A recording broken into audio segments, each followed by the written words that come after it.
Hey guys, how's it going? And happy Friday. I hope all of you are doing good.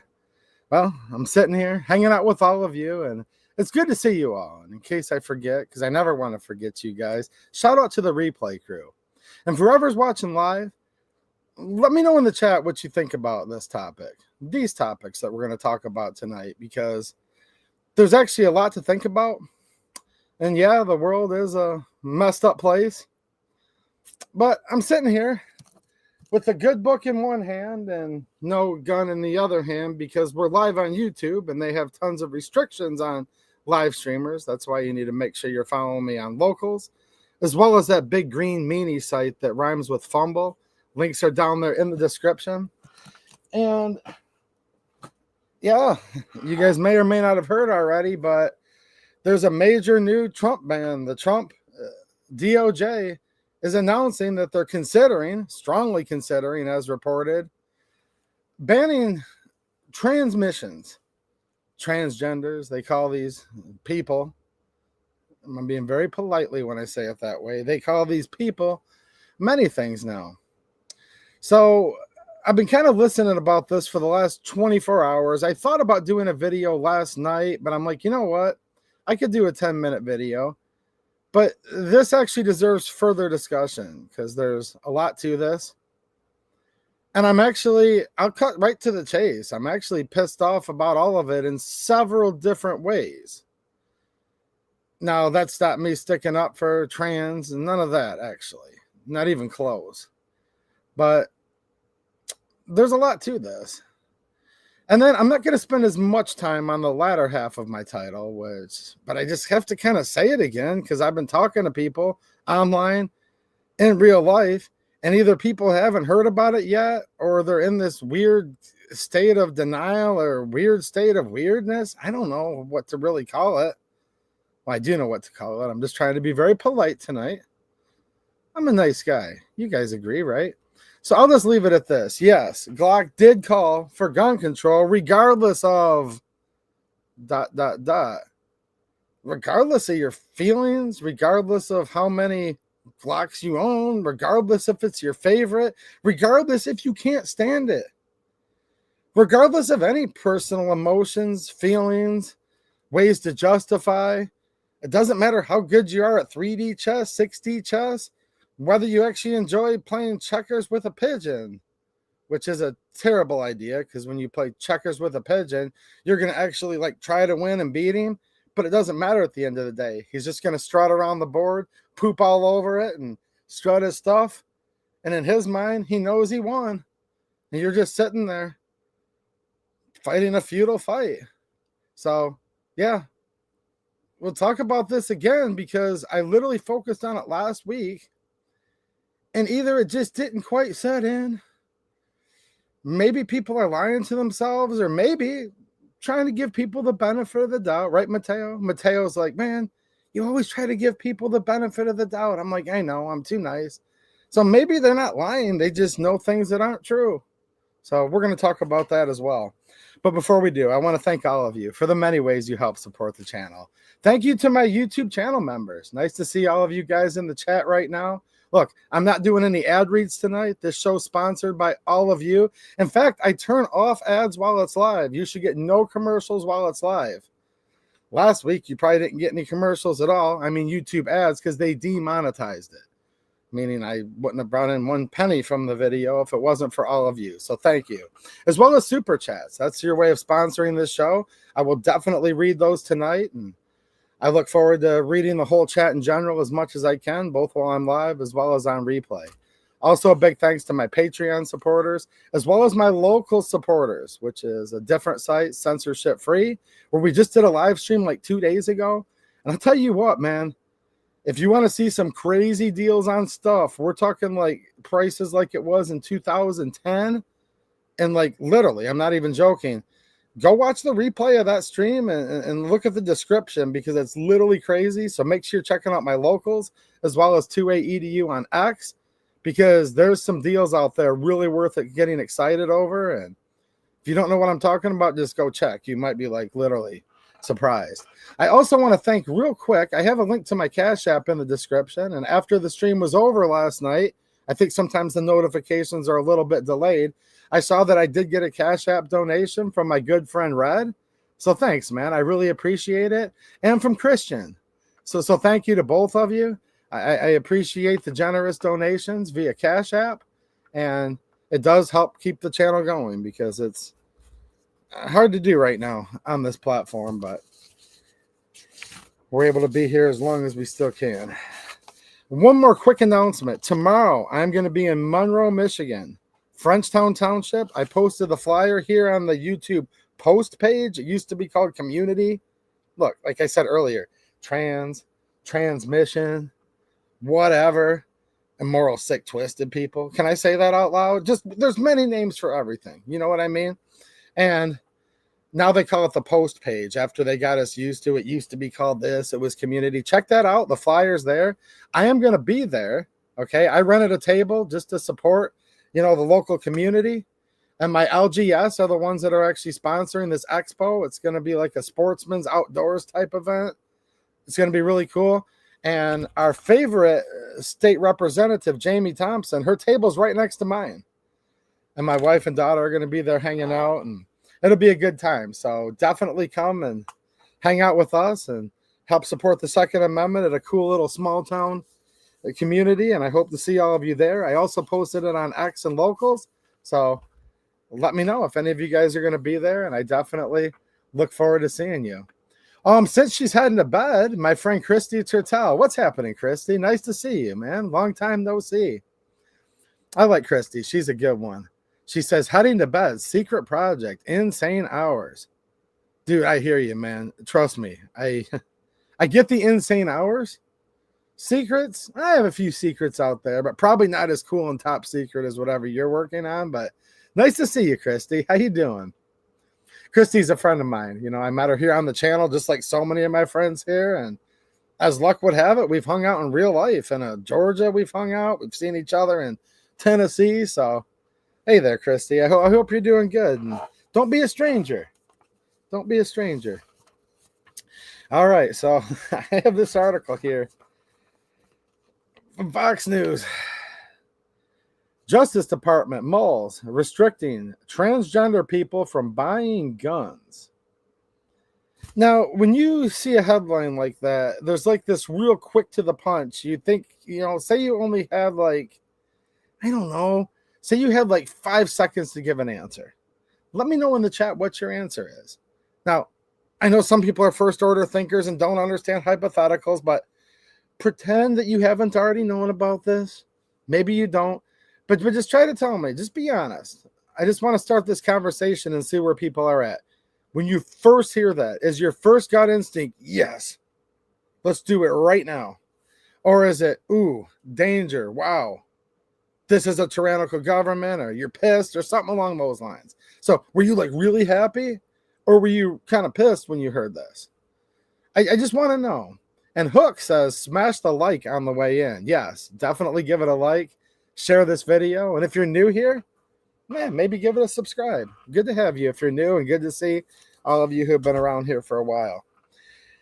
Now, I listen to a lot of content because I mow a lot of grass, and that's one of the things. Trust me, there's lots of really crappy things about my profession, especially in the state of Michigan. It's a very hard way to make a living, especially when I just spent thousands of dollars to fix my mower, and that was just the parts cost, doing the work myself. So trust me, don't get jealous of what I do for a living. But like everything, there's a silver lining behind every cloud. And I do get to listen to lots of content because I have my Bluetooth headphones. I have a little fanny pack that I attach down to the front of the mower there. And I put my phone in there, emergency supplies for bee stings and whatnot. And I listen.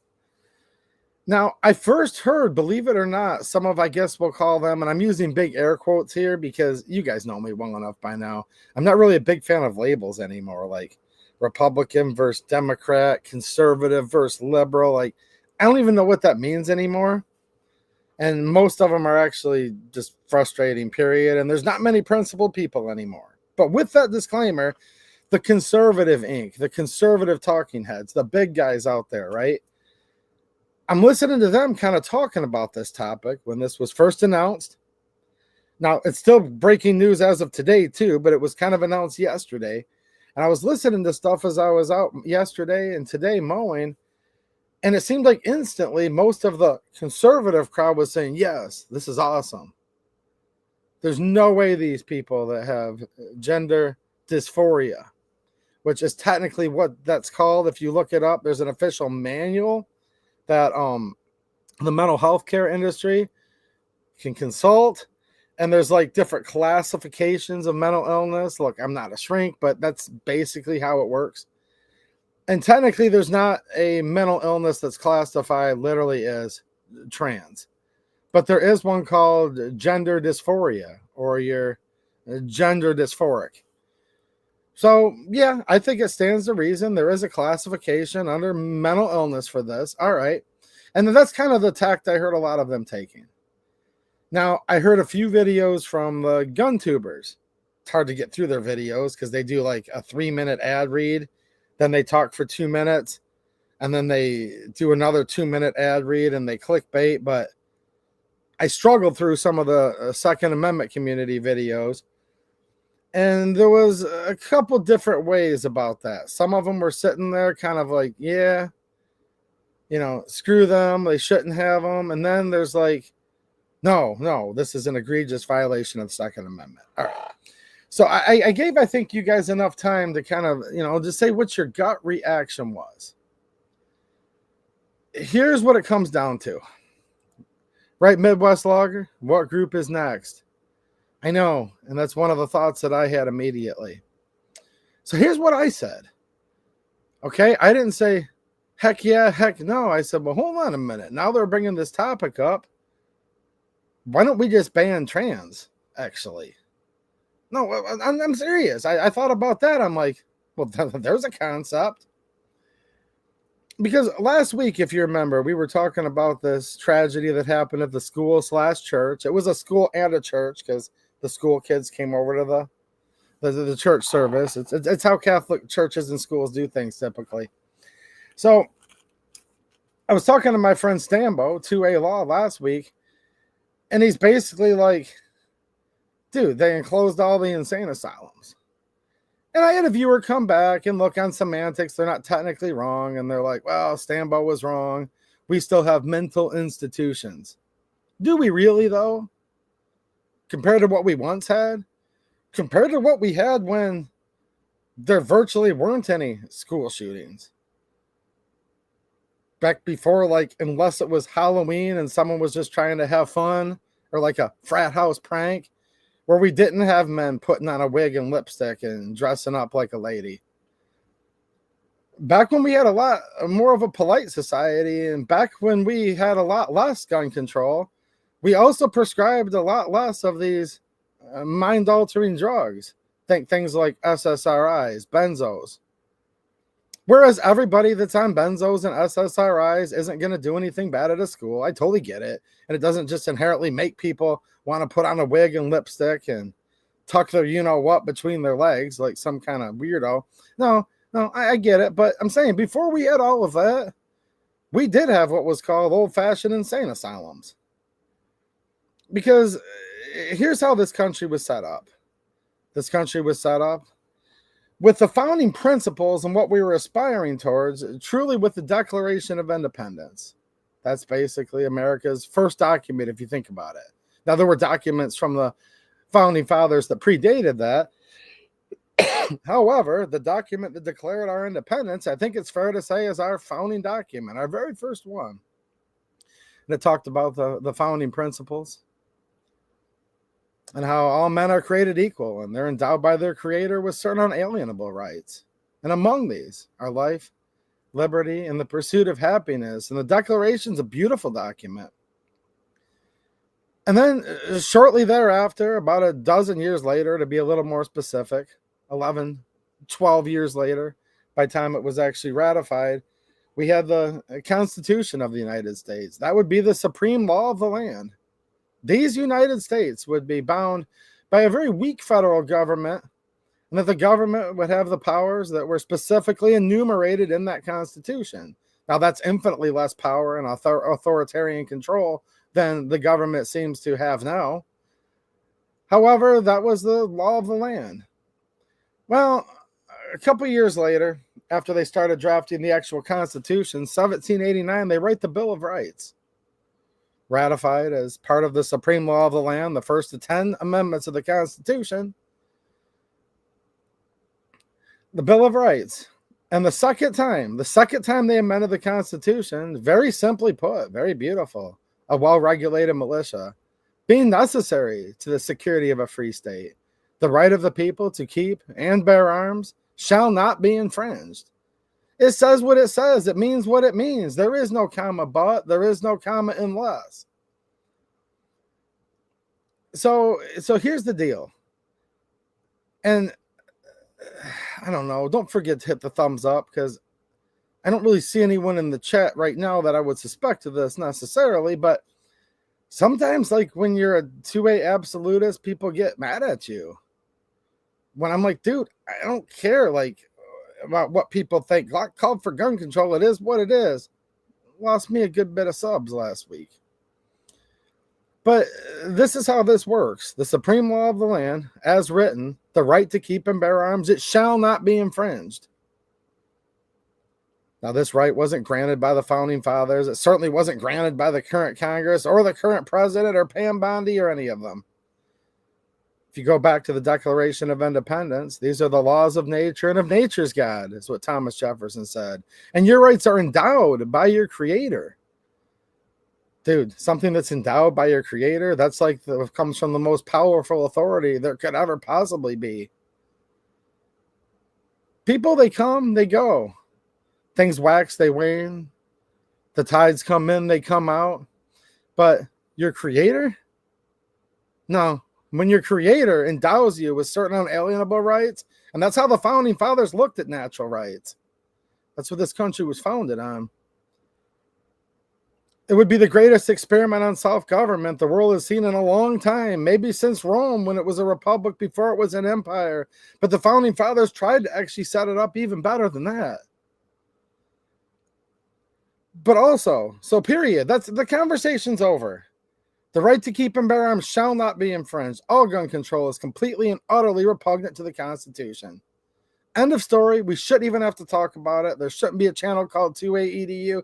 That's actually the beginning and the end of it when it comes to that exact topic. So there's my thoughts on it. No gun control, no matter what. But you might be thinking to yourself, and hold on a minute, because I know some of you are thinking, but hold on, 2A EDU. You really want a transmission running in there with a whatever and taking out kids at the school, at the church? No, hell no. Makes me furious, and it's insane. We shouldn't have to live in a country with stuff like that going on, and it does need to stop. But not with gun control, because gun control just tells the government, the Second Amendment tells the government, no gun control. Don't tread on me, hands off. However, that's not what the whole Bill of Rights says. It also talks about that you can be deprived of your life, your liberty, or your property through due process of law. So should every single person that's born or in this country, and that doesn't even mean much anymore, which that's to the point of all of this. Look where we're at right now. Are we this tight-knit republic that's run by with voting rights for the white male Christian, or at least Christian ethics or morals landowner? No. That's not the only people in this country that vote and are in political office. We're not that anymore. And that's what we were, though, during the founding. And there was either a shared common religion or, in other cases, at least a shared common ethos. Basically, to put it bluntly, there were people that believed in God's law. And the Bible does have a lot to say about this. And I'm going to read some of it tonight in a little bit here. But at the very least, even if they weren't out and out Christians, maybe some of them were deists and maybe some of them were different. But at the end of the day, they could at least agree on basic things. Murder, that's wrong. Yeah, it's in the 10 Commandments, but maybe they didn't even read the Bible, but they still believed. And it was a commonly held belief. Things like murder are just wrong. Stealing's wrong. Covet your neighbor's wife? I don't think so. You want to get in big trouble real quick? Yeah. Let a man find out that you're snooping around his wife. You know, there was a sense of agreed morals. There was a moral compass, at least, when this country started. Now, I'm not saying every individual person had this, but society as a whole agreed upon that and literally put it in our founding documents. Well, we've strayed so far away from that now, where it's like anything goes. I think it's called the DSM-5 manual. Correct me on the semantics of that. I'm not a shrink, but it still classifies things like gender dysphoria as a mental illness, but most in the medical profession don't use that anymore. In fact, it's gotten flipped around so much that they've been praising it in so many cases and grooming people towards it for years now. And it comes down to simple stuff like, no, we can't have any gun control. Do I think trans should be going around with guns? Because look, there's a big pattern here.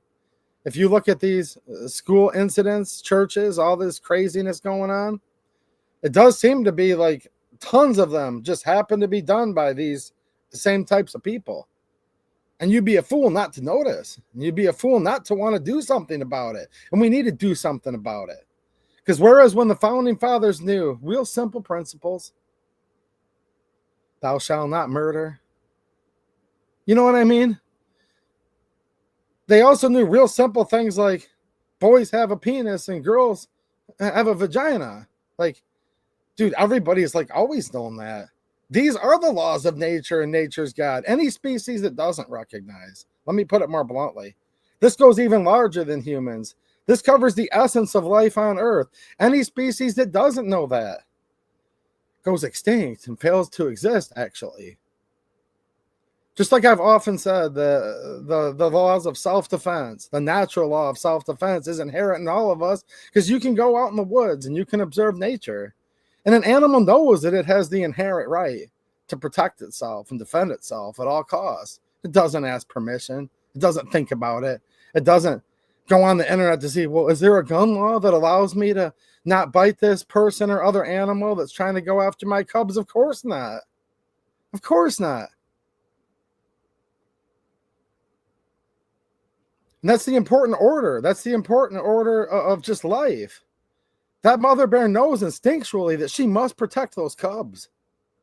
Because if she doesn't and those cubs die, the bear species might go extinct. And while the father may be out there staking territory, finding mating partners, gathering food and things like that, which are very, very important, taking the alpha role, look, he knows he has a penis, right? He knows mama bear has a vagina, right? Like bears know this. They know how to defend themselves. They know what reproduction organs they have. Obviously, look at their beautiful cubs. You don't have beautiful cubs. You don't have anything beautiful if you don't know the difference. Instead, we have ugly.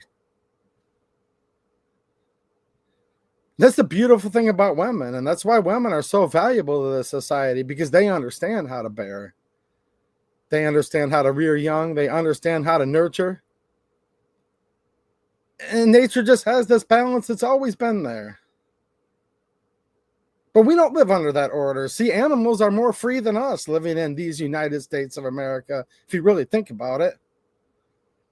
And the founding fathers tried to set up a country that was a little bit more free.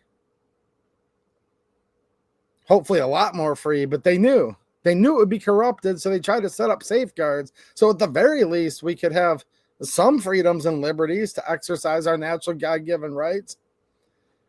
But they also knew the foundation principle of all of this too is it's a battle of good versus evil, right? And during the time of the founding, there were evil people. There were what they used to refer to as lunatics among us.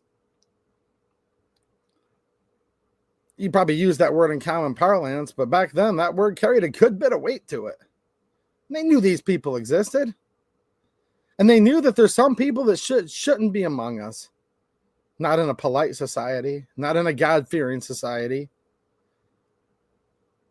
So very shortly after the United States was set up, essentially right at the founding, they did start to set up insane asylums, if you were. Where if you just couldn't be among us, look, if we let this person roam the streets, they're going to do something bad to the kids. They're going to do something bad to the schools. They're going to do something bad to whoever. These are just evil, bent people. Look, I don't know if any of you believe in it or not, but I do actually believe in demons. I do believe in the devil. And I believe that there are people that have no willpower, that haven't put on the armor of God, that are susceptible to falling into these traps. And then I believe there's people that almost seem to be out and out possessed, quite frankly. I know you might not be able to scientifically prove it, but it just goes kind of back to sometimes you just know it when you see it, don't you?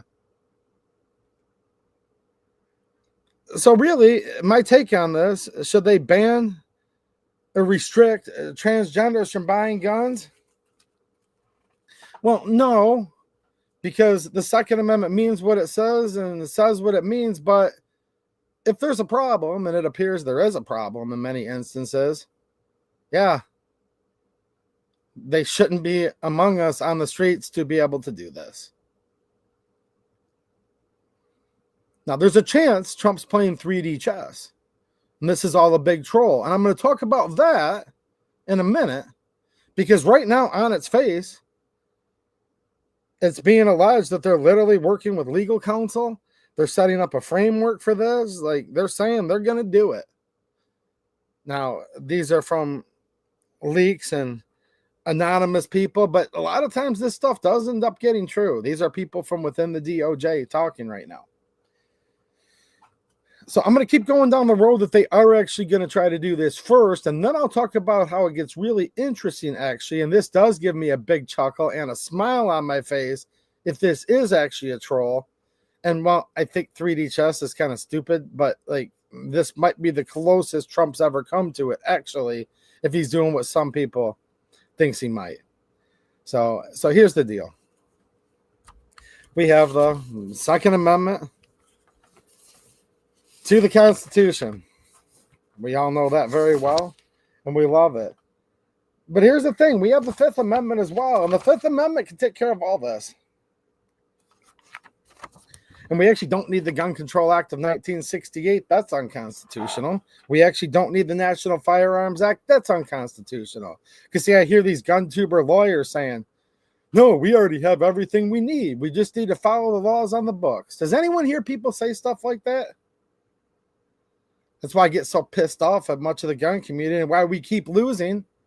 Because some of the most popular YouTubers and Twitters and Twatters and all these people, they've accepted the premise that some gun control is good. Do you guys ever hear that from people? You hear it from Republican politicians all the time. Not all lawyers, but you hear it from tons of lawyers out there that say, we don't need any new gun control. We just need to follow the laws that are already on the books. Hell no. Get the heck out of here.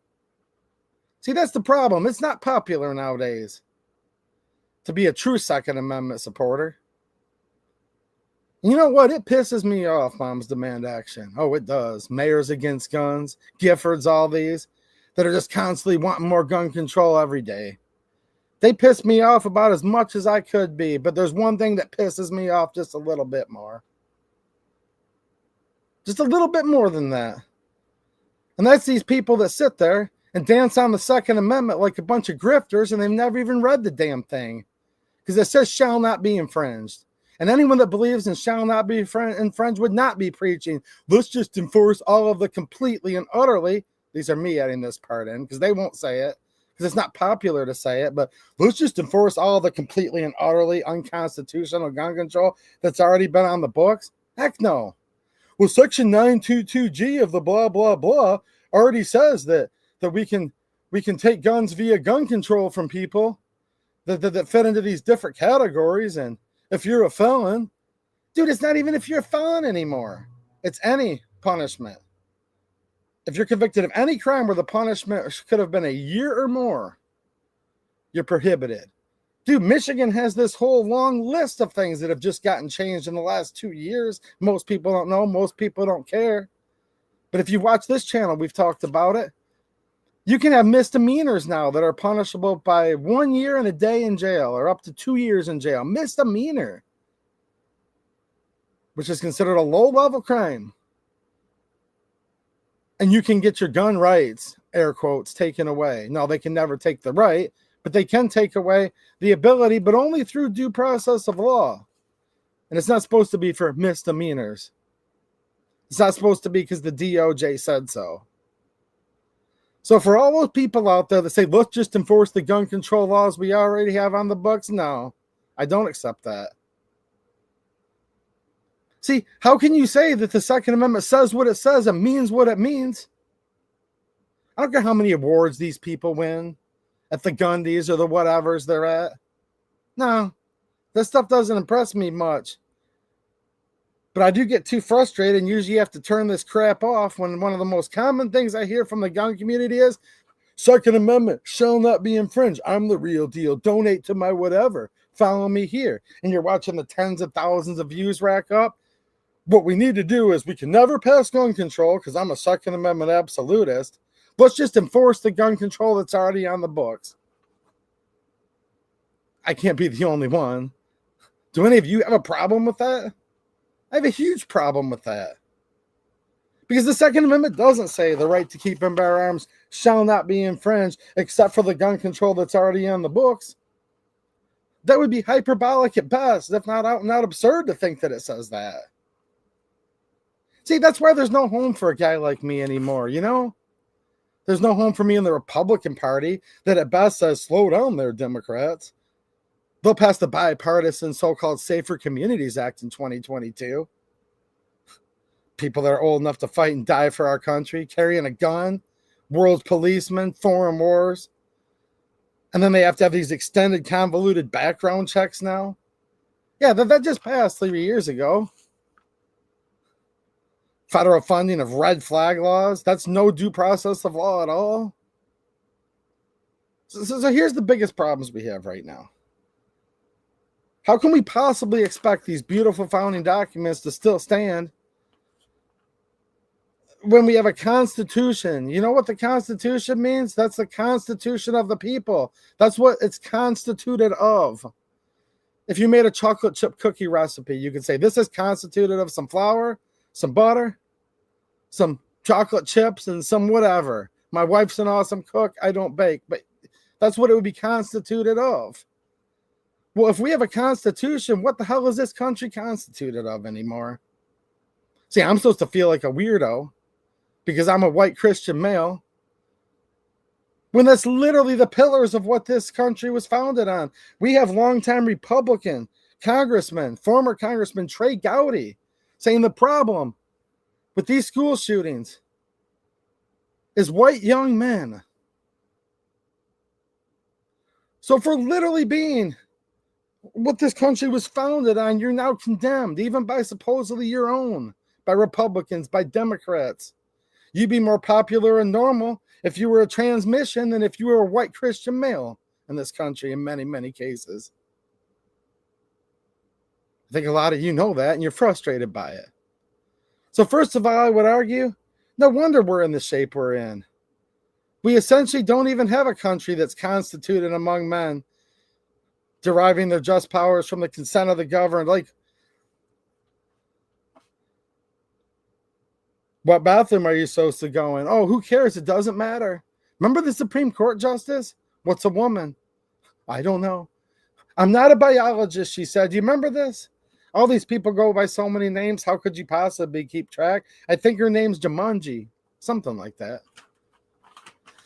What's a woman? I don't know. I don't have a degree in anatomy and physiology, and I'm just sitting there going, oh, we're cooked.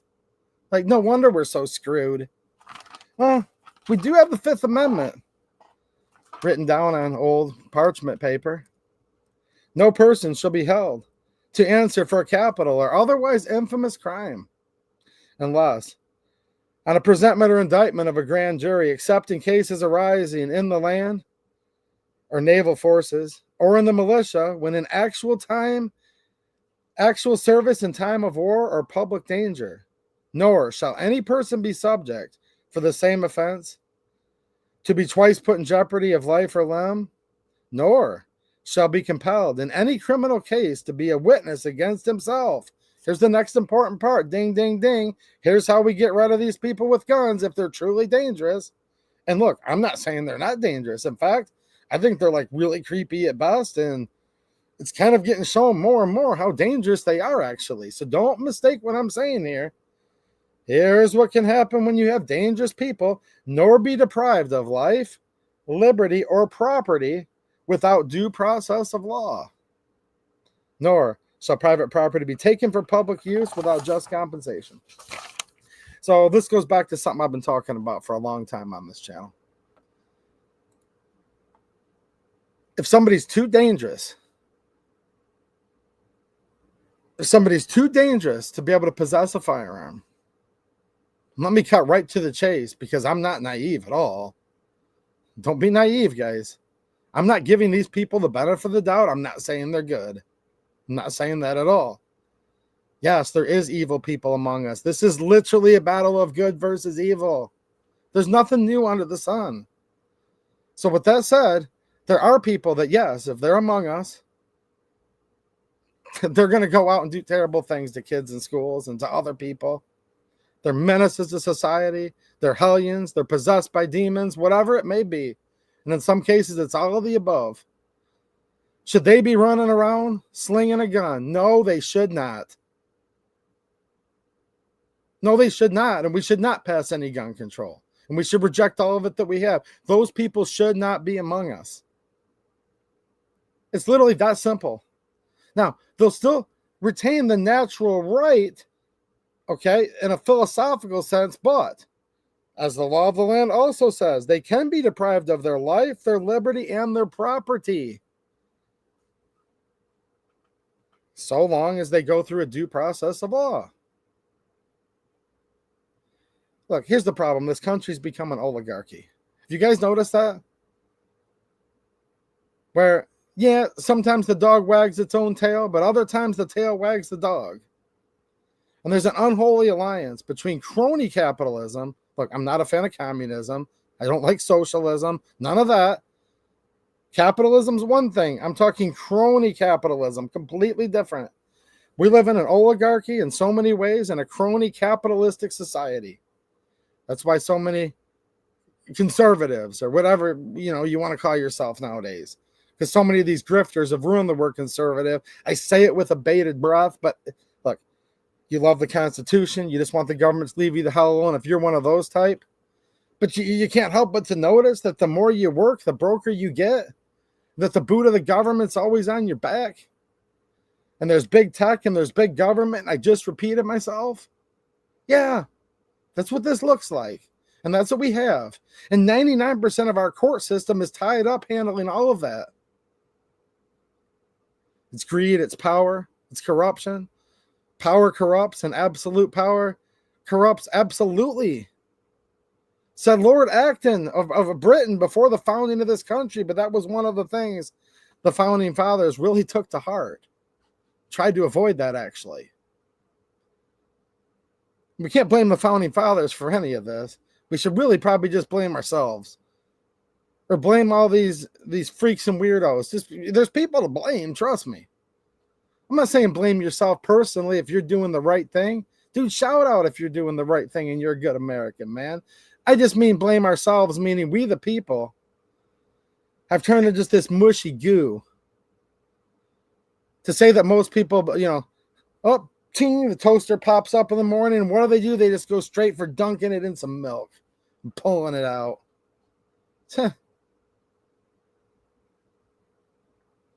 No. Too many milk toast people in this country is probably why we're in the shape we're in, actually. But our court systems are so corrupted now, and this oligarchy. Dude, we have our courts tied up with all these foreign businesses and foreign people and foreigners and criminal invaders. And this Abreu Garcia, oh, he was a most peaceful child, bleep, bleep, smuggling ring, blah, blah, blah. He's just a Maryland man. Dude, that guy's been to court more times than I can count. But we're supposed to have a Department of Actual Justice. We're supposed to have a court system where, look at this freak right here. Give me a break. Dude looks like a lady. Are you kidding me right now? There's something ain't right here. Something ain't right here. Oh, that they've got a firearm and they're threatening everyone and they're writing this long manifesto. Yeah. Maybe they do need to be drugged in court quickly, assuming we can actually get a justice system back in this country. See, my solutions are predicated on many things. And first and foremost, they're predicated on that we even have a country left at all, which I hope we do. But do we really? I don't know. Because can you even get due process anymore? I don't know. But assuming you still can, you can't take a gun into an insane asylum. You become a ward of the state. And when I say insane asylum, I mean what I say, and I say what I mean. I'm talking out in the country on the top of a hill with a big spike fence on it. One of them big tall fences that you see in like a Halloween movie that sends chills up your spine when you see it. One of those SOBs with the big pointed prongs on top where you go in a room. No padded walls. Are you kidding me? That's too many taxpayer dollars. You don't need padded walls. It's just concrete. And they put that helmet with all the wires going into it and put a thing in their mouth, a piece of leather. Yeah, there's people like that that should be like that. And I'm sorry, but that's just the way it is. Now, I know some of you are sitting there saying, come on, dude, you can't trust the government. No, I don't trust that the government would do that. That's what my whole long predicating clause was before this. I don't know if we even have enough of trust in our Department of Justice anymore that they would do the right thing with that. I don't know. But that is what this country was founded on, is if you were too dangerous to keep and bear arms, they wouldn't put infringements on all the good guys, because even the founding fathers knew this. And you need to remind all of your friends of this. These laws only affect the law-abiding. These laws never actually stop crime, because criminals by their very nature don't follow laws. So when someone's doing a bad thing, they deserve justice. They do. That's the pillars. Lady Justice. Lady Justice is supposed to be one of the pillars of our country. Are you familiar with her? Nice looking lady. She stands there blindfolded, holding a set of scales and a sword. Meaning no one's supposed to be above the law. Nobody's supposed to be below the law. Equal justice for all. She's blindfolded. She can't tell if you're rich or if you're poor. Or if you own an island somewhere. Or whatever the case may be. Not even going to get into that island. But you guys know what I'm talking about. She's got a set of scales. Those are the scales of justice. And justice and due process is laid out very concisely, but very thoroughly in the Constitution, in the Bill of Rights. Well, why does she have a sword? Because she's the fighting kind. Because anything good happening in life is something you're always going to have to fight for. Because the symbol of Lady Justice stands for the fact that this is a battle of good versus evil. When Jesus told his apostles, take up your sword, but what if we don't have a sword? Sell your cloak and buy a sword. Look, there's times for peace. There's times for war. That's what Ecclesiastes says.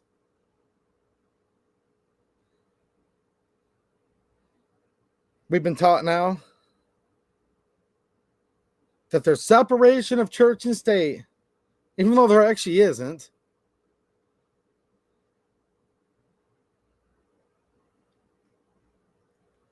If we were following God's law, which has a lot to say about all of this, and if we were following the laws of the founding of this country, which has a lot to say about all of this, this would be a moot point. No, we don't need to enforce the gun control laws we already have. This is more slippery slope crap that leads to more red flag type laws. Well, we already have Section 922G of the Gun Control Act, and we can... Dude, what kind of clowns are these? How are these people the big popular 2A people? These people have never even read the dang thing. Lawyers, juris doctorates, jurisprudence, huh? Well, guess what they taught me that you don't learn in Harvard Law School? The right to keep and bear arms shall not be infringed.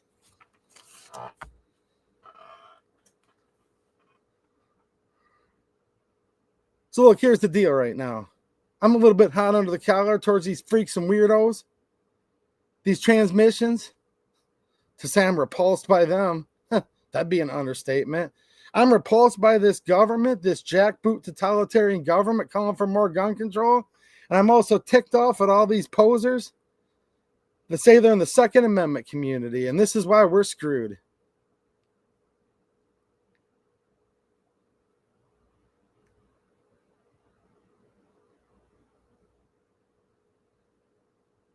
I know it's not popular calling all this out. No, I'm not black-pilled either. Actually, due process of law, that's a beautiful thing. The right to keep and bear arms in it shall not be infringed. That's actually a beautiful thing too. I just want things how they ought to be.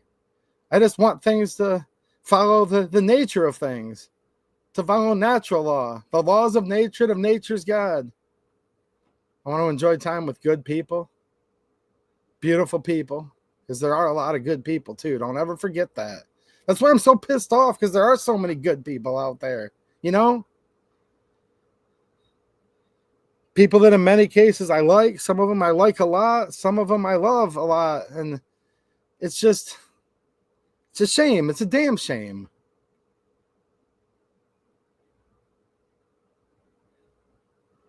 And the movement's been corrupted by, well, if it's these freakazoids and these whatevers, these abominations, then we all need to stand up and say, well, yeah, look, let's pass more gun control right now. And then the 2A absolutist on YouTube, you know, the guy with all the fancy ad reads comes in and says, I'm a true Second Amendment supporter. Ba-derp, ba-derp, ba-derp, ba-derp. No, just think about it. You've all seen it a million times. And look, I like a lot of gun tubers. Make no mistake. I do. I'm a true Second Amendment supporter. I call for no gun control. And to prove how 2A I am, roof, roof. Buy my this, buy my that. Now, after you're done buying it, to show you how pro 2A I am, no more gun control. From my cold dead hands, brother. They'll even tattoo it on themselves. Great, fine, awesome. Appreciate the First Amendment. Ink yourself up, great, but then they'll say, we need to enforce these gun control laws that are already on the books. To hell with that. I'm just getting sick and tired of being sick and tired of this. You know what I mean? It's all so stupid. And here's the problem, though. Here's how stupid it all really is, actually. You don't even need to be smart to understand this. You don't even need to be remotely smart to understand this. No, there were really, really smart people that had a divine inspiration and lots of wisdom and lots of fancy college degrees, actually. But when they wrote this, they wrote it where a fourth grader can understand it. So here's what I don't understand.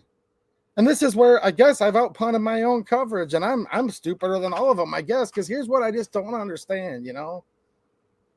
You know what I mean? A fourth grader can understand this. But none of these smart people can? What's going on here?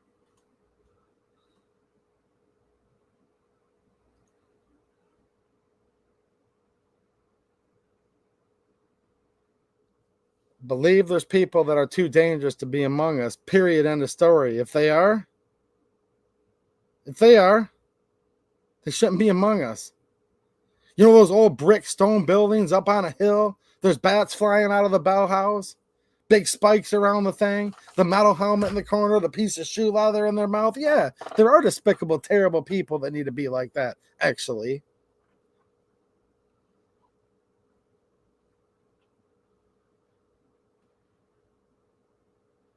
You think the founding fathers would have allowed some whatever to be playing with his whatever with your children in a bathroom? I don't think so.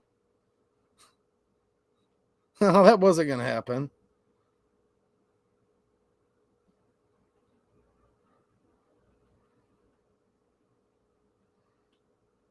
Yeah, there's a big problem in this country right now. There's a huge problem in this country right now. And the further we get away from this,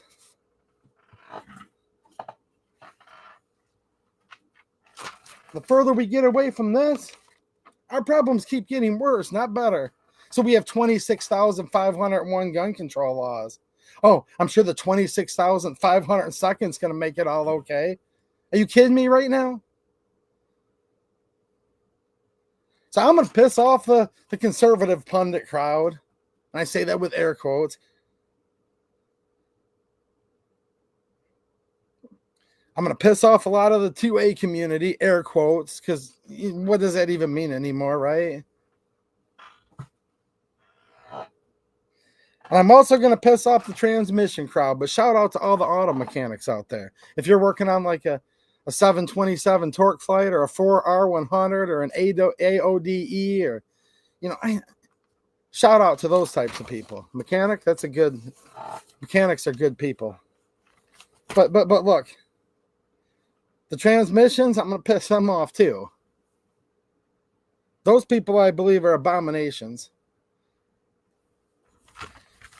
If we were living under God's law, they wouldn't be among us.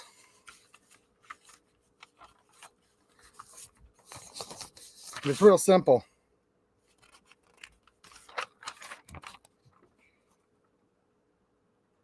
This doesn't say anything like, oh, this does not. Here's what it does not say, but it seems most people think it does.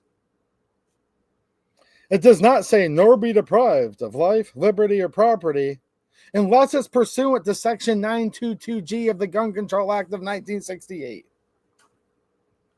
Where the heck's that written here? See, here's the problem. All these YouTube lawyers, they seem to learn all this stuff from law school. Well, what the heck version did they read?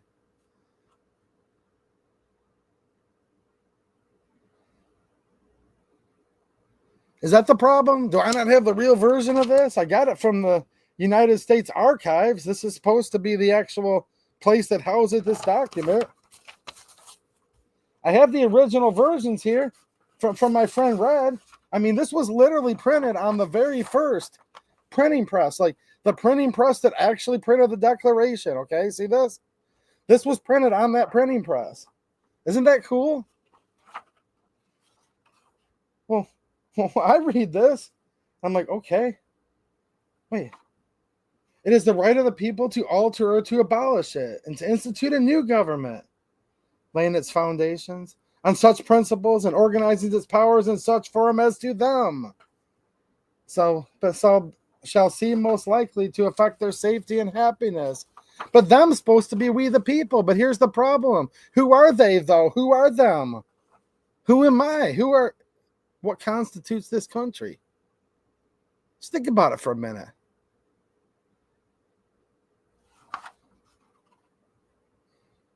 Look, I ain't into trying to condemn anybody, but I'm getting sick and tired of being condemned for being a man, for being white, for my Christian faith. I'm getting sick and tired of all of it.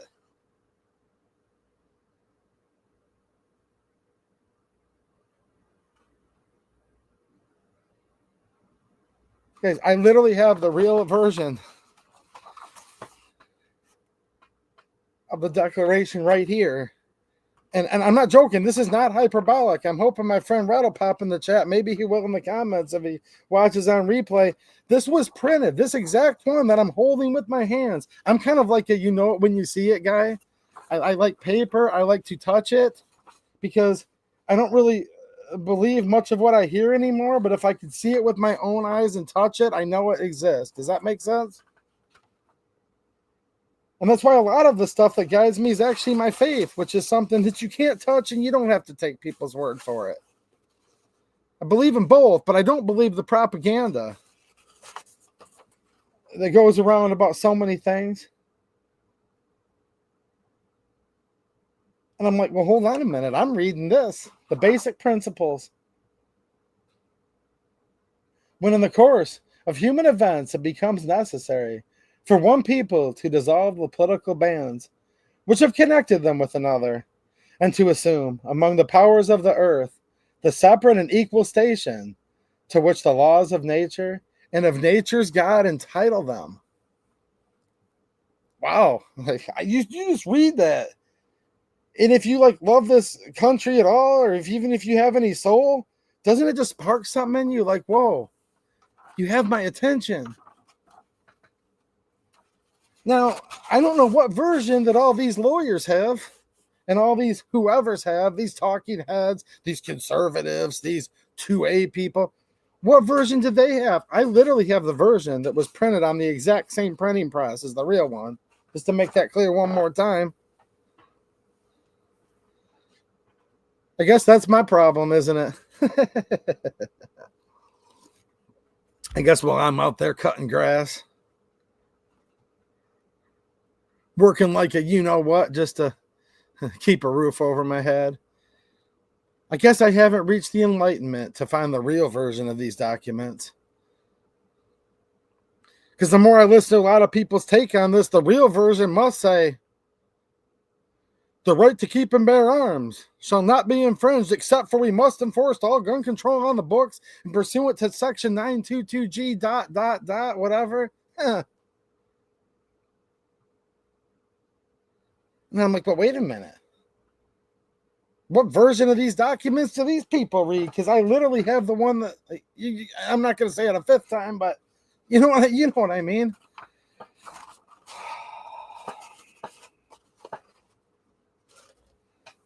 Trust me, I have a lot to say about the transmissions. A lot to say. And unfortunately, I can't say it all here. If you think I'm sticking up for them, you don't know me very well, actually. Just picture a scene from a scary movie. You go down a winding dirt road, and up on the hills, this big brick building. It looks like a prison because it essentially is. You know what I mean? Bars on the windows, spikes on the fence. The person in the corner gnashing their teeth with a dog collar in their mouth and that helmet on their head with all the wires. Like, well, there's a novel idea. How many school shootings did we have back then? You know? But I'm still a bit reserved about that because I don't even know if we have a justice system anymore, though, actually. With the oligarchs. They're the ones that tie up all the courts. We're more worried about sending all of our money to other countries than we are to get the evil among us off the streets. Get these illegals the heck out. If you're illegal, get out. But they haven't committed a crime. Dude, to actually accept that requires the listener to be dumber than the speaker. They're illegal. Well, this illegal person hasn't committed a crime. Did you hear what I just said? This illegal invader, get them out, all of them out. Every last one of them.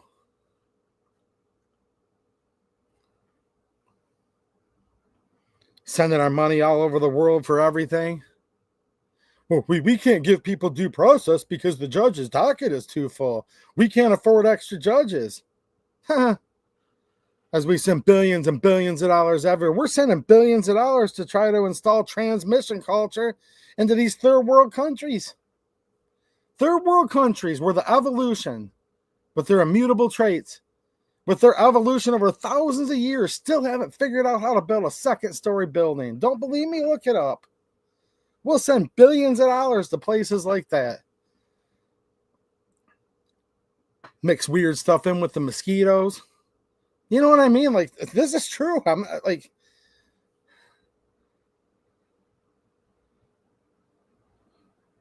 then there's this one particular nation state we seem to send more money to than anybody else. So I don't buy that either when they're like, well, we can't get you a proper court hearing. Well, why is that? I thought this was America. And there are people that do need to be deprived of their life, liberty, and property. Absolutely. There always have been. We can't get them a court date. The judge is overextended with his docket. Oh, really?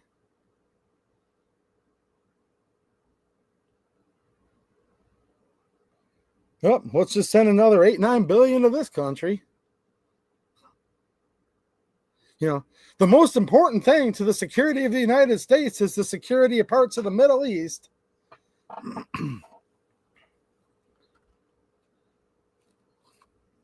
if we all want to make sure we have a good country, if you want to make sure this is a great place for you to live, we need to make sure Russia doesn't go one more foot into that Crimea Peninsula. Has any of you just thought about this stuff and you're thinking to yourself, wait a minute now. You drive through parts of Detroit, Michigan, it looks like a war-torn country. Oh no, it's all in your mind. Don't even think about that. Russia. If we can just stop Russia from moving one more inch, your life will be great. Everything will be good.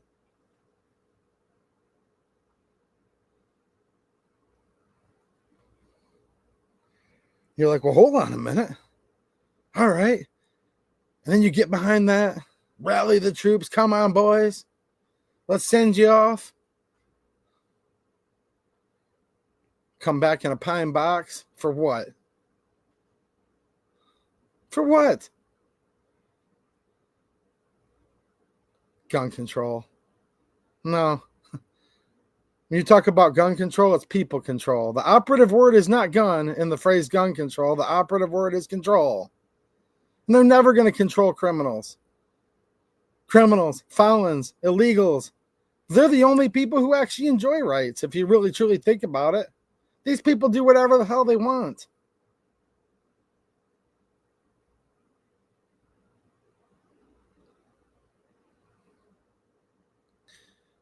People in sub-Saharan Africa, they've never learned in thousands of years how to build a two-story structure, but they run around and do whatever the hell they want. I'm actually pretty jealous, if you think about it. I'm like, geez, that actually looks like a nice place. They're running around and doing whatever the hell they want. Watching the deer and the chipmunks and the whatever's in the woods, I get kind of jealous of them too.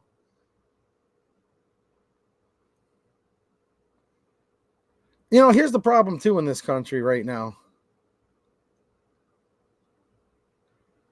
Weak men make bad times. And how the hell is a young man even supposed to be a man anymore?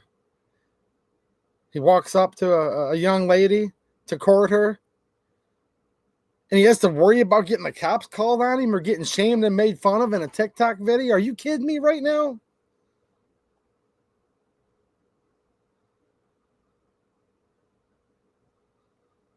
How the hell do we even allow them to have their own phone without their husband's permission? Actually, oh, there's a novel concept. No. But you go out in the woods, that bear's like, yeah, she shall have my cubs. And she does. And they defend their cubs.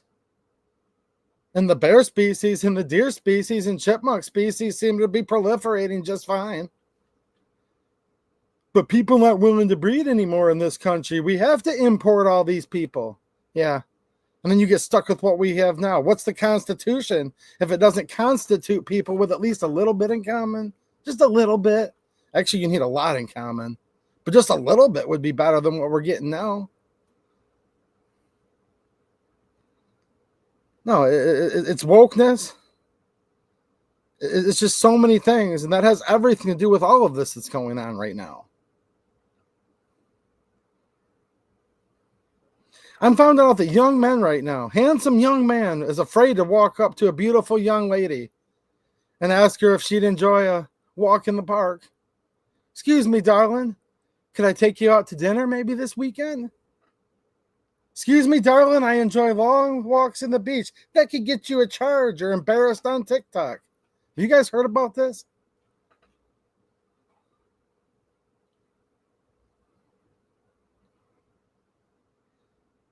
I believe that we're always tempted by the devil, by evil, by dark spirits. And when you've got young men out there right now, can't even act like a man. I mean, that's what acting like a man is. Hey, woman, get over here. I'd like to see what your cooking's like. You know what I mean? Just old-fashioned, regular stuff.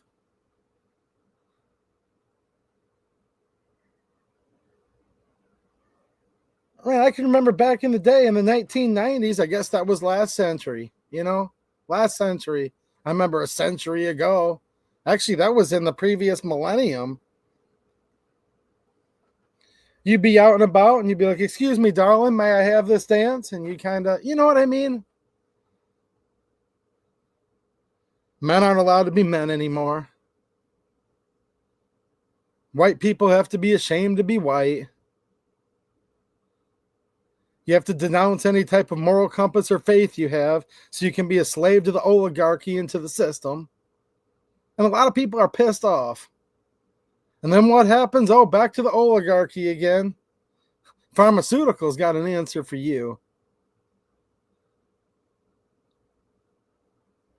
Not allowed to ask a young girl out on a date. Are you a bit frustrated there, Johnny?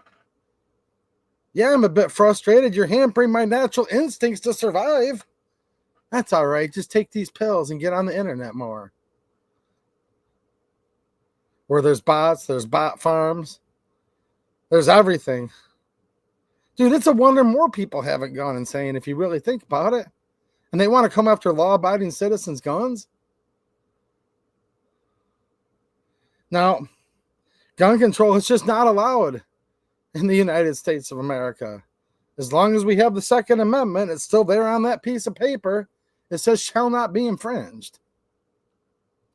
And no, everybody should not be among us.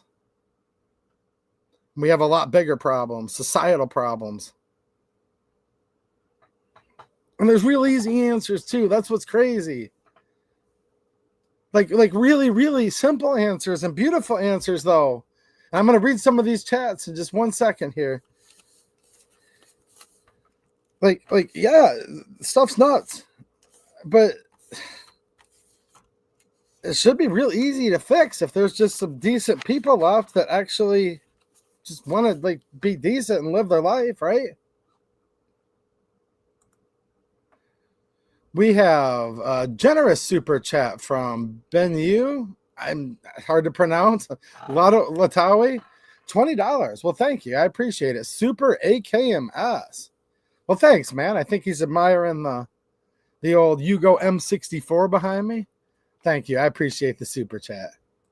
Wild Times. What's happening, man? Thank you for the super chat.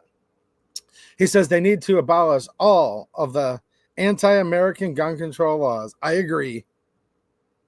We need to enforce all of the gun control that's already on the books. Enforce? If you want to enforce something, just think about that. In the word enforce, you have the use force. Because all political power comes from the barrel of a gun. That's what Mao said. And he was actually 100% right on that. So you want to use the force. Not you, Wild Times. But people that say that, let's just enforce all the gun control we already have on the books. So you want to bring hired thugs in that are supposed to work for us.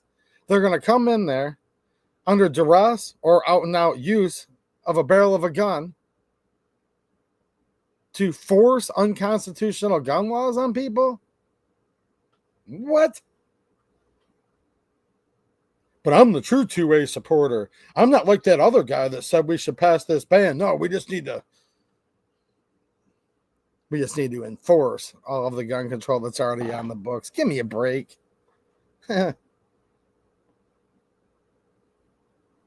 There's some people I could crush in a debate, but I'm not going to do it because it's not worth my time. Ace Diamond, what's happening, man? Thank you for being a channel member, and thank you for the super chat. My Detroit Red Wings fans in the house. He says, 100% agree with you on everything you're saying tonight. Preach, brother. Well, thanks, man. And we don't have to agree on everything, but it's like, thank you for that encouragement. And I'm looking forward to reading the rest of the chats when I get a chance tonight. Because I just think to myself, man, am I the only one? Like, I can't be the only one, right? And Ace Diamond coming in again with a member super chat. Says, I was an auto mechanic for almost 20 years. Now a welder. Ooh, nice, man. Did you say welder? How far do you live from me? You shouldn't have told me that. Sometimes I do need something welded. He's like, no, not a welder anymore. I'm like, how far do you live from me? Maybe we could meet up because I need, you know what I'm saying? Don't tell me that, man. Because I do a lot of mechanics work and wrenching, but I am not a good welder. I'd like to learn, though, someday. Maybe I could learn. So This is weird. Like, so much of this was written like a long time ago, like thousands of years ago. And I was just literally reading this verse in Ephesians 2 streams ago. And since then, I've heard like 3 or 4 other podcasts where they're literally talking about this exact verse. And I know none of them listen to my channel. It's not like they copied off me, and they wouldn't be capable of copying off of me because this is not mine. And this has probably been one of the most popular Bible verses for a long time. So what are we going to do about all these crazies running around among us that are dangerous and we shouldn't have to live in danger? Well, it's laid out in the Bill of Rights, the prohibitions on government. They can't just take your property or your life or your liberty without due process. But we also have some other things that are very, very encouraging. And I just want to read this one more time, because to me, good, encouraging things just can't be read enough. And look, I know you're all not Christians. I'm not trying to convert you, as I said here tonight. But there's a lot of wisdom here and a lot of goodness here.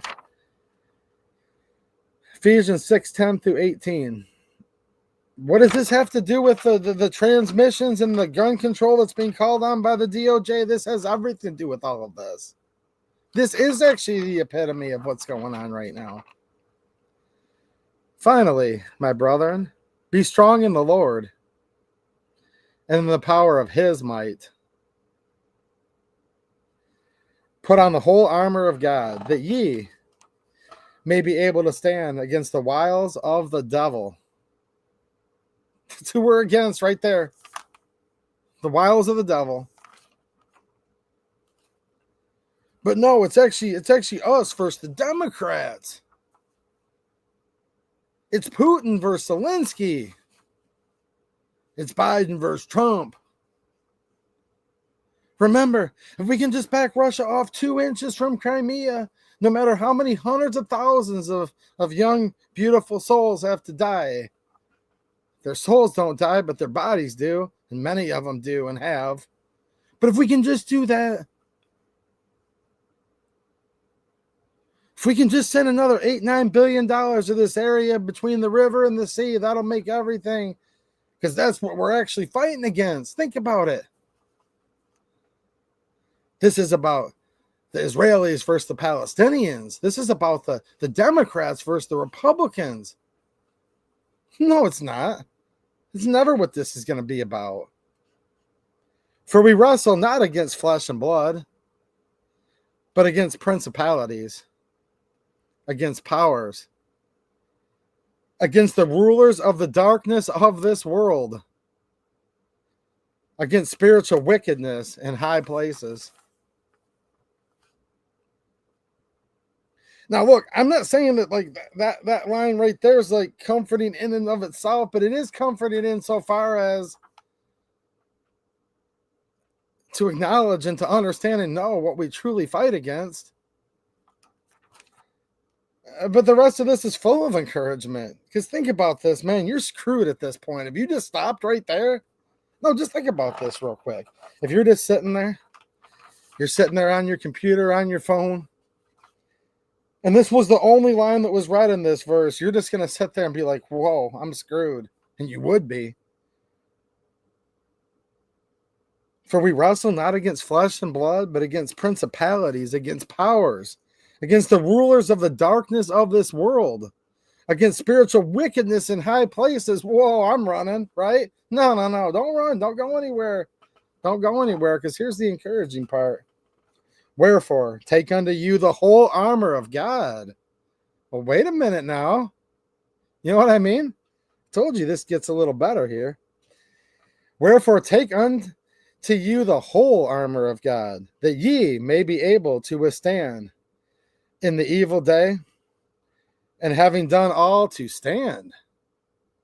Well, I'd way rather be standing for what's right than to be begging and groveling for just a little piece of what's wrong, wouldn't you?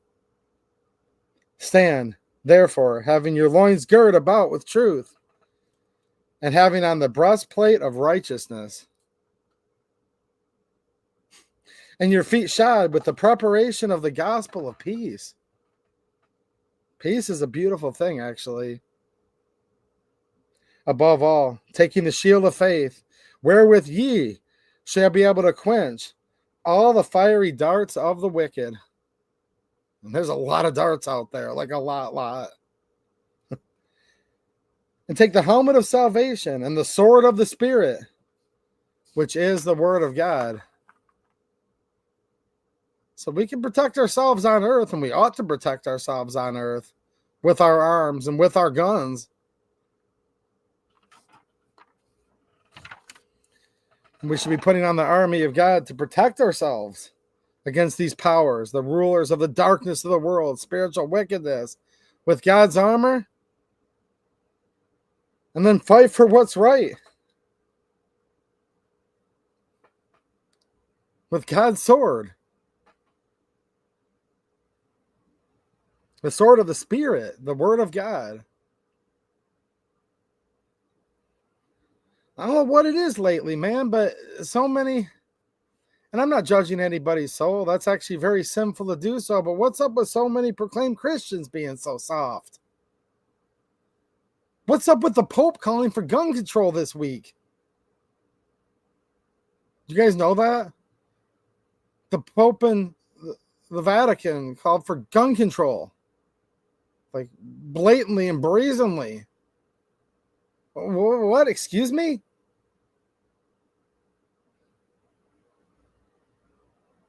I must have something wrong here. No, he actually did. Now, hold on a minute. Can you guys help me make sense of this? Told you I don't understand how some of these internet two-way scholars with Juris Doctorate degrees, I don't know what version of this they read when my friend Red literally gave me this that was printed off the printing press that printed the original. You know, we just talked about that a few minutes ago. So you've got the Pope.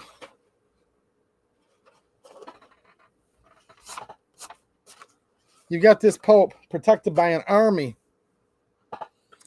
It's called the Swiss Guard. He's protected by guns, by people with guns. I believe he has anti-missile systems and everything. The only place more protected than the Vatican, I believe, is Israel right now in this world. You guys can let me know which one's more protected, but those are the two that comes to mind.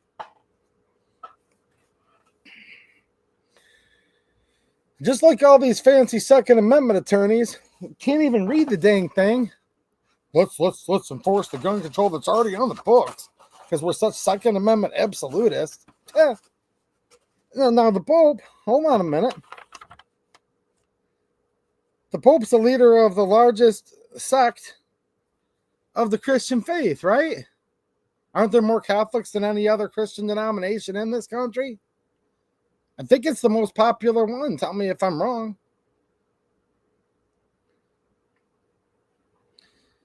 Now, you would think that this man would understand the sword of the Spirit, and he would actually have read the Word of God.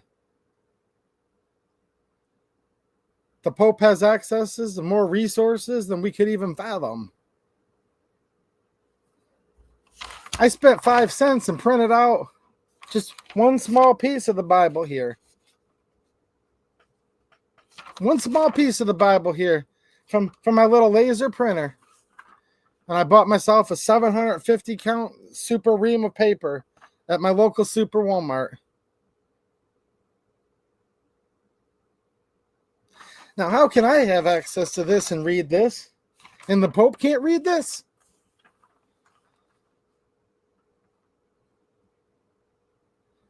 He cherry picks one verse in the Bible. Well, the Bible says that you should turn your swords into plowshares. Yeah, it does. Because the Bible says there are times of war and times of peace.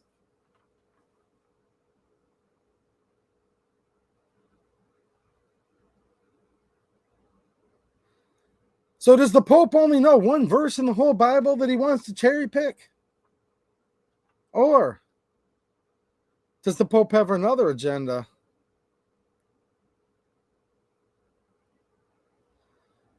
Why is there this furtherance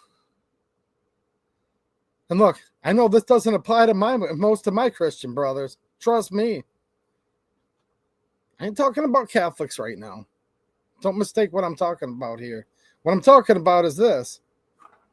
This Pope in the Vatican, one of the most powerful people in the world, you would think has maybe taken a passing glance at the Bible. Has he only read one verse out of context in his whole life that thinks the Bible calls for gun control?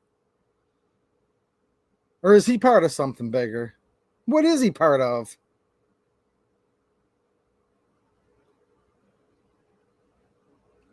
Now, I'm not going to accuse him of anything, because he who is without sin cast the first stone. And boy, oh boy, I ain't throwing stones. I'm not judging his soul, but I am questioning, who is he working for? And what is his mission? And what is his authority that he operates under? You know, you guys wonder why? You guys wonder why this country's getting trampled and the whole Bill of Rights, the Second Amendment's going to hell?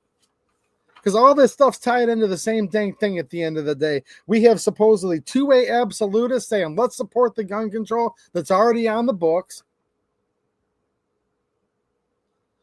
A young man can't even walk up to a beautiful young lady and say, excuse me, ma'am, could I be honored to go on a long walk on the beach with you tonight? Can't even do that for the most part anymore. The Pope's sitting there preaching gun control. Christians have to be weak. But you know what? You act like you're weak and feckless. Guess what? You become weak and feckless. And no wonder all these others are trampling over everything that this country was founded on. Think about it for a minute.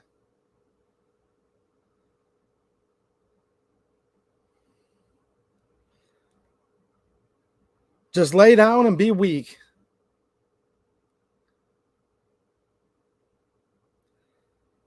Well, I don't think he listened to me, and I probably don't need to, because I don't know what's at play with this Pope. But I will say this. I could sit down with the Pope for just an hour. And a Bible scholar, I am not. Not a scholar. I'm actually come pretty short of that. A lot more short than I'd like to admit to. But I'm not here to lie to you. I should know a lot more about the Bible, and I should read it a lot more. But I can show the Pope within minutes about wars that are in the Bible. That the Word of God is a sword. And that there's a time for peace and there's a time for war. There's a time to gather stones. There's a time to love. There's a time to hate. I mean,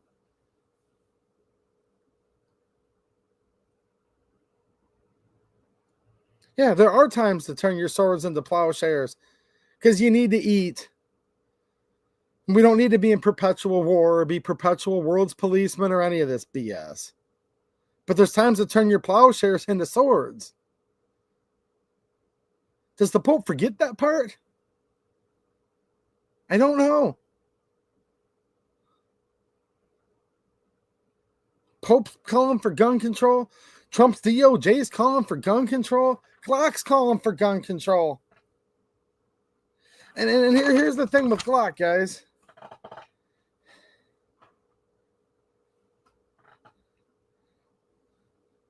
Yes, and I agree. And I'm going to pull up this letter from Glock one more time because some people just didn't hear the news.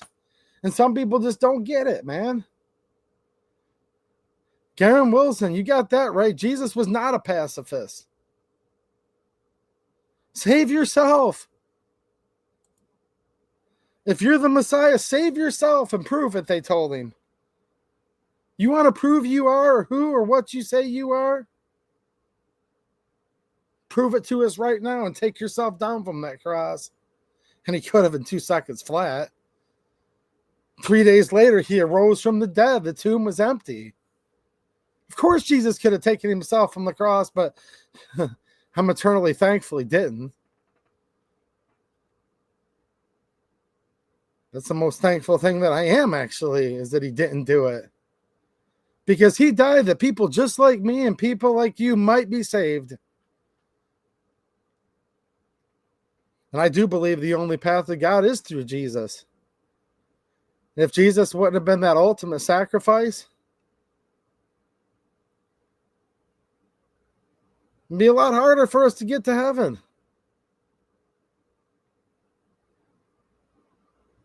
You may have to line up and sacrifice your cattle, your favorite sheep. You know, there's things that people use to sacrifice to God before that, but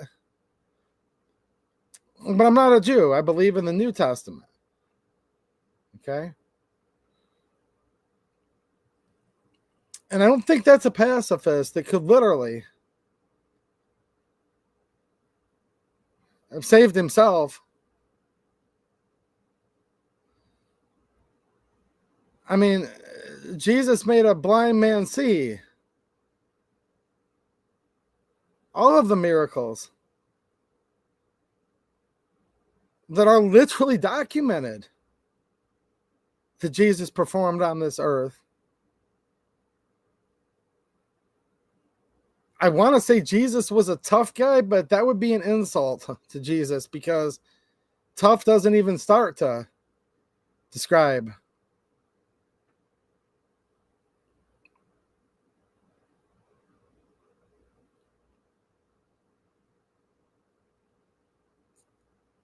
If God wanted us to be pacifists, then why? Why are we directed to put on the whole armor of God? His word, his sword, helmet. To take the fiery darts of the wicked. See, I can't find the passage in the Bible that says, oh, just lay down. Just lay down and let all this sin and immorality just ruin you and rule you and just grovel around and just beg for a teeny bit of permission.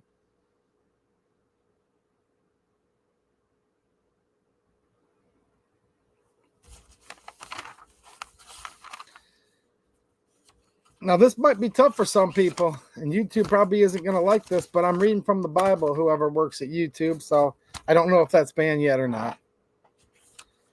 To tie it back in with this whole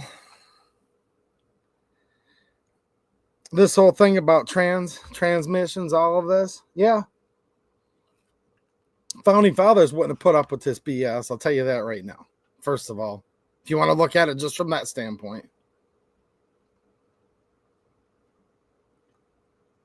It also violates the rules of God. Here's just 10 verses that I found in the Bible, and there's a lot more than that. Talking about these topics. Amen, Pillbox Bunker. What's happening, man? What's happening? How you doing? Long-time channel member and a good friend of mine. What's up, Pillbox? Dude, meek is not weak, and the meek shall inherit the world.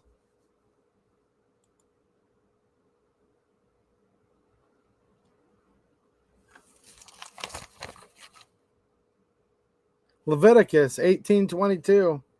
You shall not lie with a male as with a woman. That is an abomination. Leviticus 20:13. If a man lies with a male as with a woman, both of them have committed an abomination. They shall surely be put to death. Their blood is upon them. This is what the Bible says. Jude 1:7. Just as Sodom and Gomorrah. You guys familiar with the story of Sodom and Gomorrah? Maybe we can talk about that next week if you guys have any interest. That's a very interesting story.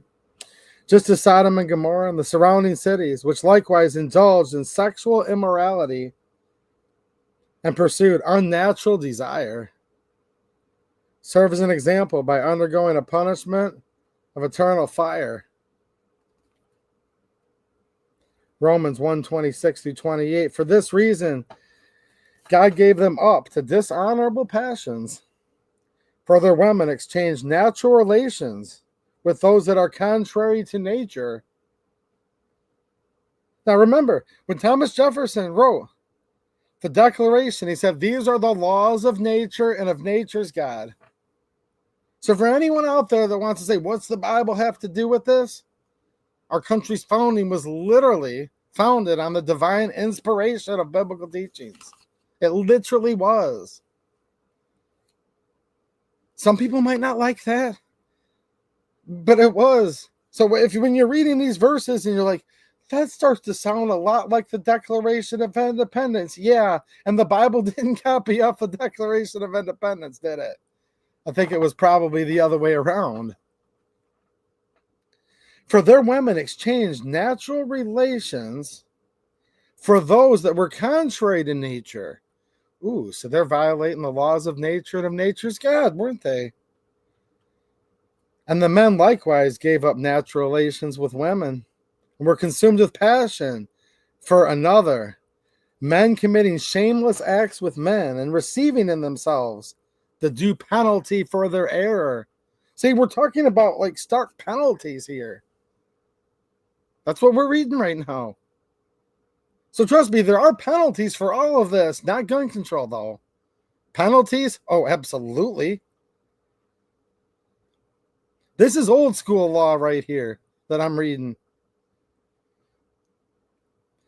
And since they did not see fit to acknowledge God, God gave them up to a debased mind to do what ought not to be done. Genesis. That's another good book, actually. I do enjoy Genesis. 2:24. Therefore a man shall not leave his father. Therefore a man shall leave his father. I'm not perfect. I just read that wrong. See, I told you guys earlier, I'm far from perfect. I'm not going to judge the Pope's soul. It's just his thoughts on gun control. I don't think so. Let's read this again. Therefore, a man shall leave his father and his mother and hold fast to his wife, and they shall become one flesh. Dude, that's like right there is like way too old fashioned for most people.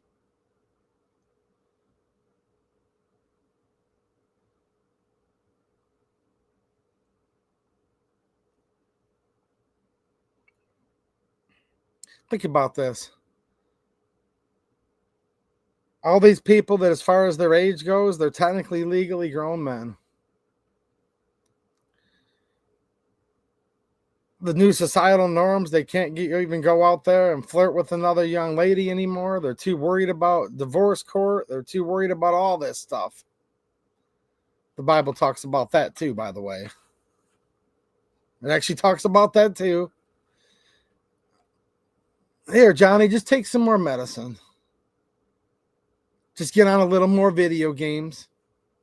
Don't worry, your dad will take care of the light bill. Pop another pill. Meanwhile, just getting angrier and angrier and angrier. Oh, geez, I think I'm a woman now. Oh, the Supreme Court justice says she doesn't even know what's a woman. Why not? Whatever.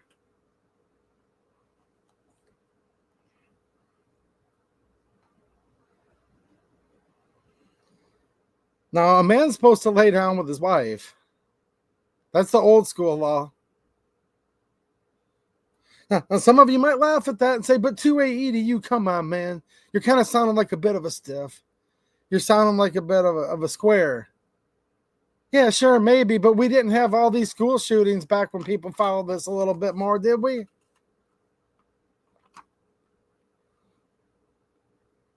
Mark 10:6-9.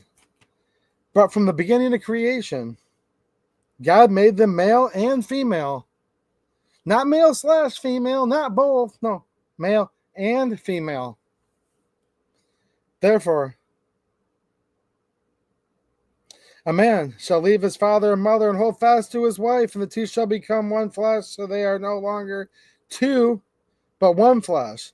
What therefore God has joined together, let not man separate.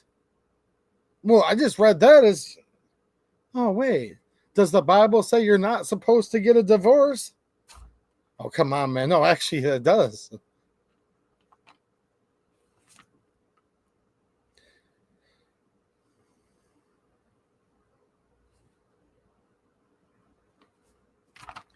This is a Bible study guide that I'm reading from, by the way. Okay. I'm not reading literally from the actual Bible, but I can leave a link to this if you guys want to read. I'll read a little bit more.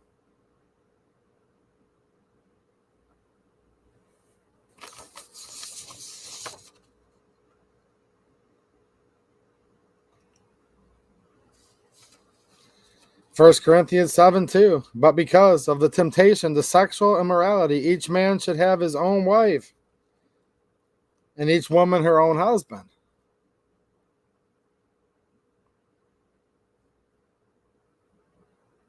Also, 2 Corinthians, therefore, if anyone is in Christ, he is a new creation. The old has passed away. Behold, the new has come. So we should have a lot of transitions. That would be a good transition to happen there, actually, wouldn't it?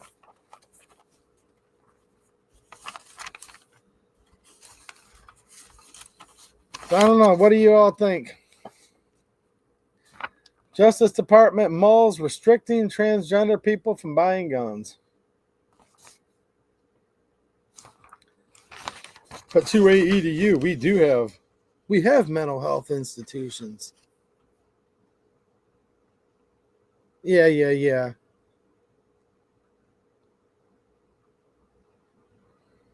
I don't know. Back when we had true old-fashioned insane asylums, and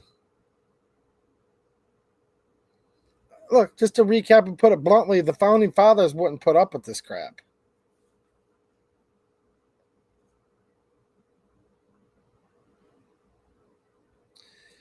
The redcoats are coming. The redcoats are coming. Coming for what? Coming for our guns. Saddle up, boys. Hold on. I have to finish putting on my lipstick. Did you call me a man? These are they. Excuse me? Could you imagine that? Could you imagine that George Washington's crossing the Delaware? Huge pandemic outbreak at that time, by the way, with a virus that was truly deadly, extremely deadly. George Washington's crossing the Delaware to fight the largest military superpower. Excuse me, sir. I have to powder my cheeks. Yeah, right. I mean, just think about this.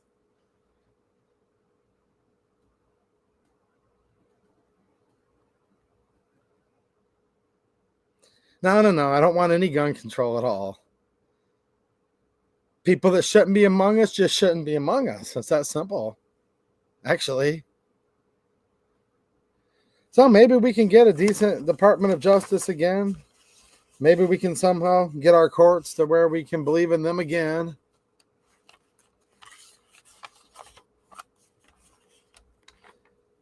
Maybe we can have a country again. That'd be great, wouldn't it?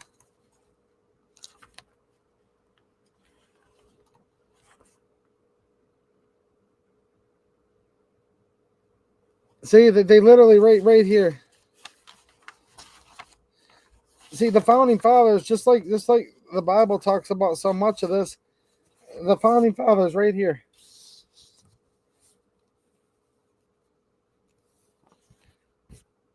Talking about large groups of foreigners coming in, living among savages. Declaration of Independence.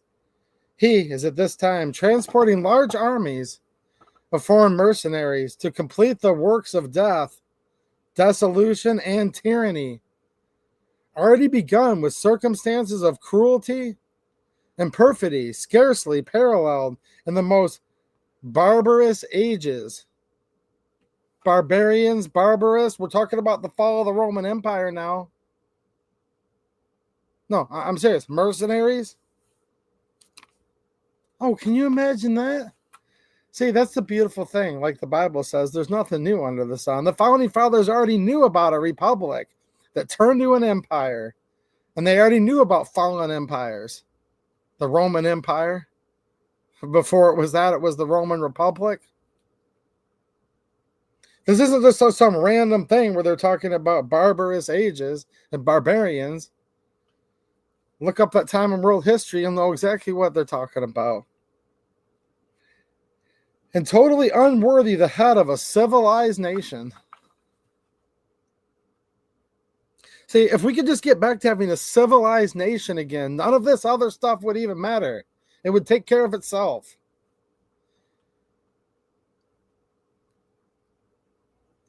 You aren't even allowed to have this goofiness and all of this in a civilized nation. Civilized people don't do this.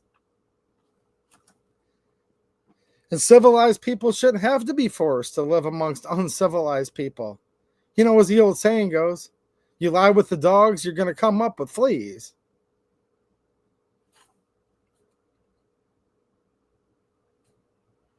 We are supposed to live in a civilized nation. That's what the founding fathers are saying right here. You're not supposed to bring in large amounts of foreign mercenaries, barbarians.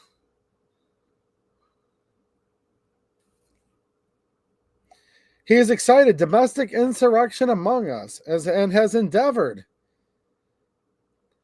to bring on the inhabitants of our frontiers, the merciless Indian savages, whose known rule of warfare is an undistinguished destruction of all ages, sexes, and conditions. Look, some people don't like some of this stuff that's in the founding documents. Okay. Obviously. No, obviously a lot of people don't like this stuff. Clearly there's more people here on this land that hate America than love it, actually. Why? Well, because we find ourselves in the shape we're in. See, and as all these conservatives and Republicans are running around saying, go team Bondi. Wouldn't trust her as far as I could throw her, and I wouldn't want to touch her with a 10-foot pole, so I ain't going to throw her nowhere. You know what I mean? But, look, this is a gun grabber, and she always has been. Let's just call her what she is. But here's the deal.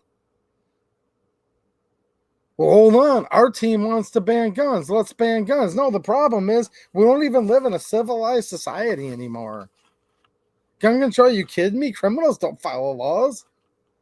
Someone's going to go kill a bunch of school children. You think they're going to be worried about the little bit of extra charges?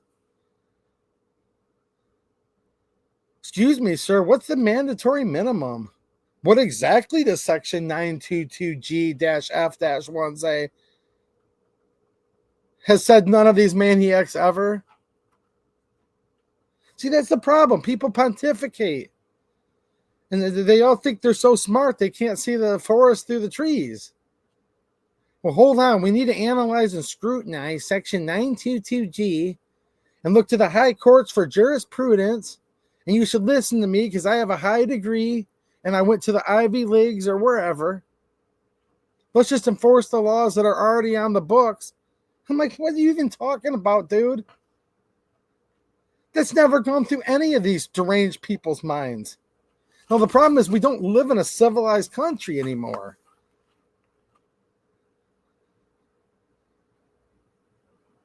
We don't have a homogeneous moral compass anymore.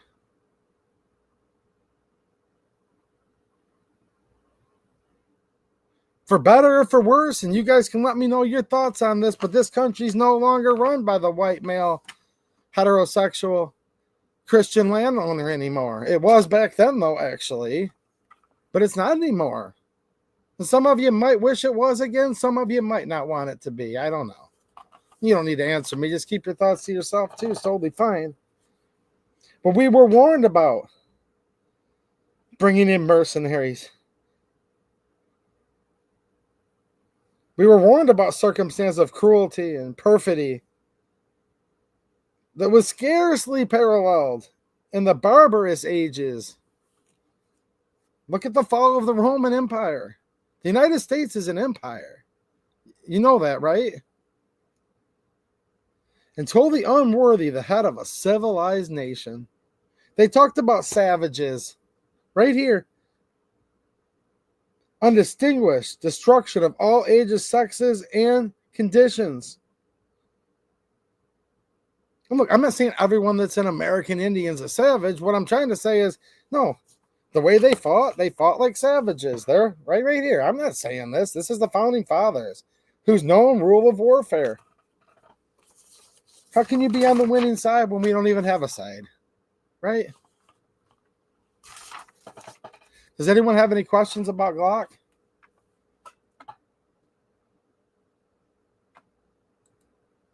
Glock did call for gun control, guys. I know a lot of it's your favorite brand. I get it. I'm not condemning you because you want a Glock. I'm not telling you to get rid of your Glock. I ain't going to give them another penny, though, and I hope they go out of business. Yeah, they were doing it to cover their own butts. Yeah. Yeah, they were doing it to try to keep more people from suing them again, which didn't work, and it never works because a week later they're getting sued by Seattle now. Oh, go figure. Who called that? I'm sure a lot of you did, but we talked about that on this channel, didn't we? Glock sold their soul to the devil. They called for gun control. Period. End of story. That's not up for debate. Now, do you want to give them a pass? That's up to you. Do you want my opinion on it? Probably not. But in case just one person wants my opinion, I'd appreciate it if nobody ever bought their crap, and I'd love them to go out of business. But you're not going to listen to me anyway, so you're going to have to think about it for yourself. Look, two totally separate conversations with Glock right now. Whether you want to give them a pass, whether you think it's justified, whether you still want to do business, whether you still think they should be operating in this country. Because to me, if they're following like Austria's ethos on the right to keep and bear arms, and they want to follow Europe's gun control, then they can get the heck out too. You know what I mean? With all of the people that need a towel to dry off their back, them and Glock can all take the same boat back. Get them out, if that's how Glock wants to be. That's my opinion. If you're like, no, dude, I understand where Glock was coming from, and I think it was cool what they did, and I'm going to buy 10 more Glocks because of it, I'm not a petty tyrant. I ain't going to try to stop you. But these are two separate questions. And the other one, hey, dude, do what you're going to do, you know? I mean, literally, I ain't mad at you. Like, I'm really not. I'm not going to judge you. But some people might want to know my opinion from time to time because that's why you come here. You already know my opinion on it. But there's something that can't be debated amongst civilized people, whether Glock called for gun control or not. And that's the part that's a bit frustrating. For my friends that just simply say, well, I'm just going to give Glock a pass and it's still okay. We disagree, but I'm not going to make you think a certain way. Why would I even want to? First of all, I don't even want to do that. And even if I did want to, it wouldn't work anyways, but I don't want to. So whatever. But why am I still having to debate people whether Glock called for gun control or not? There is no debate. So let me just show this one more time. Because maybe some people are seeing this for the first time, right? Like, so for the first time or yet another time. Because I've had a few people, you know, kind of go back and forth. And friends of mine that are like, dude, I don't like it. But at the end of the day, it's just not that big of a deal to me. All right. You know, I mean, I don't mean all right, like I agree with them, all right. I mean, dude, all right, you have your own ethos, your own compass with all of this. You're gonna do what you do, man. And I ain't no petty tyrant, right? We're cool. Whatever, man. I'm talking like literal friends of mine, both online and in real life. Dude, I'm still gonna buy my Glocks. I don't like what they did, but me and Glock are good. I'm like, you do you, not me though. I'm not good with Glock. As far as I'm concerned, they can get the heck out. They can go back over to Austria or Germany Junior or whatever they like to be referred to as, little Germany over there. They can go back. I don't really care because essentially that's all an Austrian is anyways, is a glorified. It's basically the same thing. I'm sorry, but that's the way I feel about that. Now look, but it's like, why am I finding people still debating me saying Glock never called for gun control? Okay, well, maybe they don't know. So here I'm on the 2A-EDU-X page. Let me just share this real quick here. Dude, if you guys want to see like crazy awesome deals on stuff, I got a couple more super chats. I'm going to read in 1 second. Make sure you follow me on X, by the way. We just did a really fun stream on locals the other night. Here, let me share this with you. This X feed over here is pretty nice. There's some stuff in here you like. Even if you don't believe me, Glock called for gun control, you'll still love the 2A-EDU X feed. Oh, Nevada Liberty 1864, giving the stream a shout out tonight. Nice, man. Thank you. Shout out to at Nevada Liberty 64 over on X, giving this live stream a nice shout out. That's cool, man. All right. I've lost followers on X too. That's okay. They'll be back. You know what I mean? They always come back, but I'm still calling out the Republicans in the Michigan House. They still won't repeal gun control. Oh, here's the event tomorrow. Hopefully I'll see some of you there. This is tomorrow at noon. I'm going to be there. Representative Jamie Thompson's going to be there. Dude, this is like smoking here. This Tokarev, wow. Go over and check that out when we're done with this stream. I posted a lot of good stuff on here. Wow, I like this. This is a good channel here. I've never heard of this 2A EDU guy on X before, but I think I'm going to follow him. All right. So this letter written from Glock on their stationery by Che Guevara, well, his cousin, Carlos Guevara. In my opinion, I'm guessing that's Che Guevara's cousin. But I don't know. Just in my opinion, it probably is. Okay. So this letter starts, we're only going to read 2 sentences. That's all we need to read here. Now, I get it. There's a lot in the middle, and that's where Glock's fighting for their own cause. And look, that goes back to what we said earlier. You can still support Glock. You cannot, you know. But this is just the part that needs to be squashed right here and right now. To each his own on all the rest. This is irrefutable. Glock called for gun control. Okay. The subject, RE, regarding Glock Inc.'s support for machine gun conversion device legislation. The very last sentence. Glock fully supports state legislation intended to criminalize the unlawful manufacture, sale, distribution, possession, and or use of MCDs and urges you to join 27 other states in prioritizing legislation to stop the proliferation of MCDs, that's machine gun conversion device, if you speak English like me, nationwide. Please let us know how Glock can advocate for such legislation and meaningfully assist in this critical endeavor. Mic drop. Like,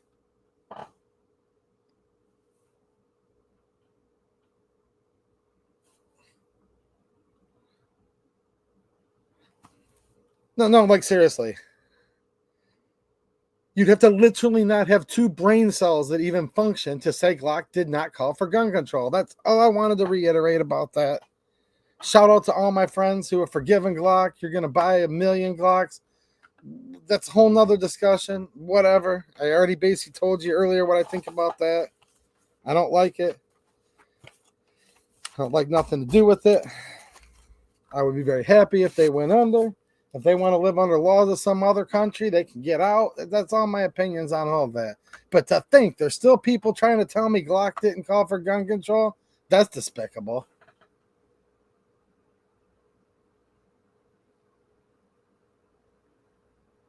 It's iterated, it's reiterated, and reiterated again like 3 times.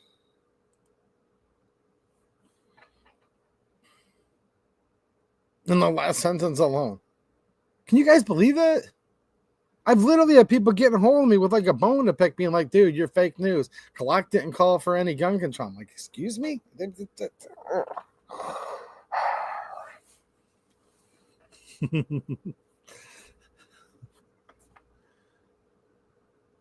Right? Ace Diamond with another super chat. What's happening, man?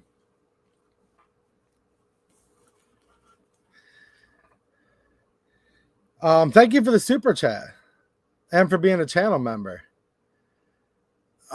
He says, I don't believe Pope Leo, but the bishop in the Detroit diocese called for gun control. The information I read, I thought it was the Pope. Let me know, chat. Maybe did they both do it? I think they both did. Maybe that's what it is. Hey, if I'm wrong, then I will like thoroughly apologize to you guys. I would never want to give you fake news, but I researched it for bit, and I'm pretty sure it was the Pope that did. Now, it may also be the bishop in the Detroit diocese too. So maybe there's two things going on at once. Let me know, chat. Maybe some of you guys keep up with it. Maybe, yeah. Ace Diamond with another super chat. Well, thanks, man. He says, did you see that Senator Kane said our rights are not given to us by God? Yes. Yes, and he compared it to Iran. I did actually see that. Dude, that was literally insane. Just to think that somebody like that could be a senator.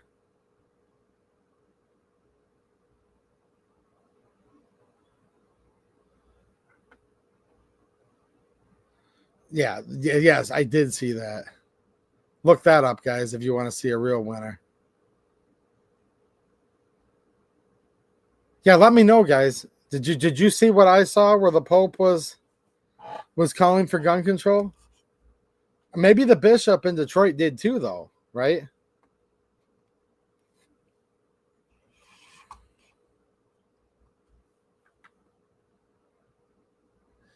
Let's see who's in the chat before we jump off here.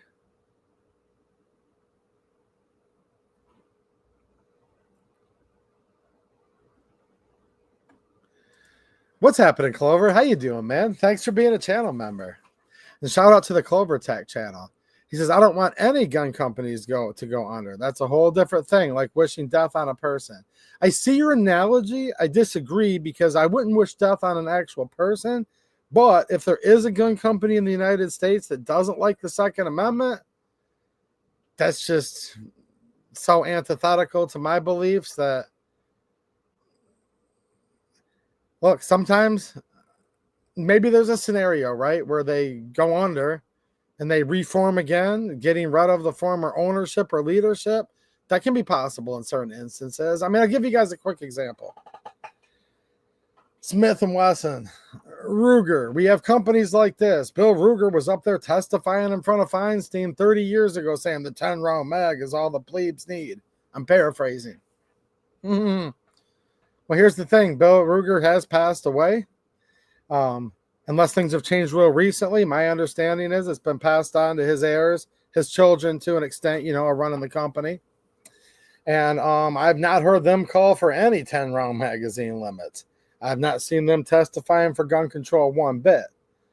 So there is a path where if the people that actually made the decisions with the company quit, get fired, move to another country, maybe in this case, whatever, that could be a path in all fairness. But whereas I don't like to see them go out of business, the Second Amendment has to be defended no matter what. So if I was forced between a tough situation, and this is a tough situation of one of the largest firearms manufacturers in this country advocating for gun control, and there is no other path, like I just said, then them going out of business would be preferable for me than them advocating and actually trying to help perpetuate gun control.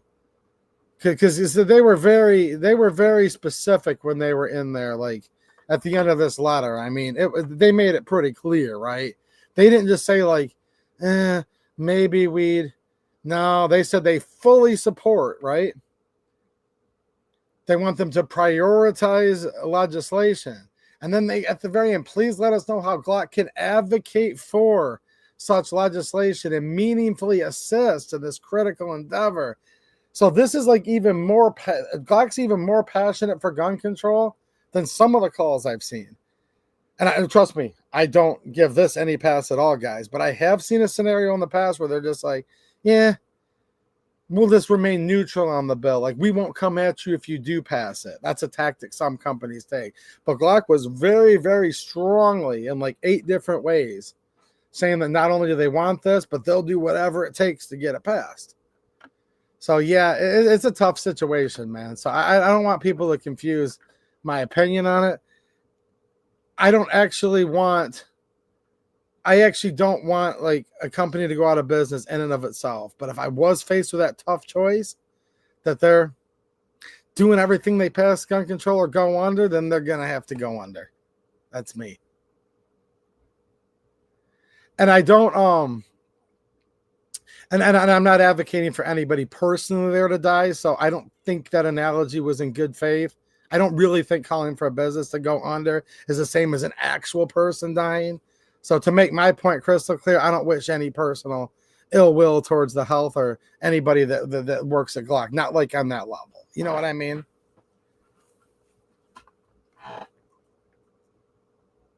So I don't know.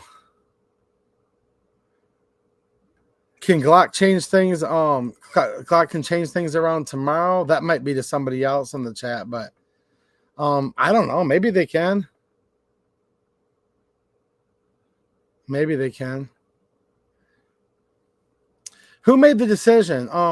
Somebody made a decision with authorized signers on their letterhead. So when it's on the official Glock letterhead and it's signed by CEO / general counsel and corporate attorney, when it's signed there, that means it's coming under Glock's authority. If those people did that behind, well, those people are part of what constitutes Glock, first of all. But if it was like 2 rogue employees that just signed a random letter, then I think it would be up to Glock to come out the next day, which I haven't seen yet, and said they've been fired or reprimanded or whatever immediately. They might not even need to say that, but maybe they can say that. But at the very least, they'd have to say 2 rogue employees wrote a letter and illegally stole our intellectual property with our logo on our letterhead, and they misused their positions, and the company isn't really behind this. This is 2 rogue employees. Yeah. If Glock puts that letter out, then I'll come right back on here and be like, whoa. Glock isn't advocating for gun control. People that work there that are like extremely high up went rogue and stole their logo and stole their letterhead and signed where they weren't. So if that was the case, and I doubt it, but if that was the case, well then yeah. Heck yeah, that would be really, really good news. Let's see here. Did the Pope say, let me just see here real quick.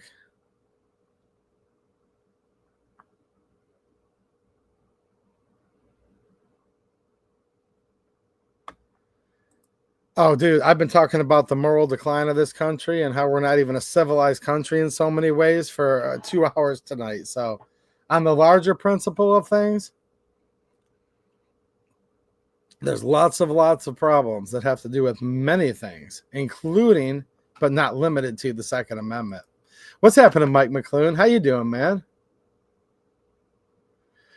Jane Locke. What's happening, Jane? How you doing? Jane says on August 27th, the Pope said there's a pandemic of gun violence and supporting gun control. Yeah, that's what I thought I heard.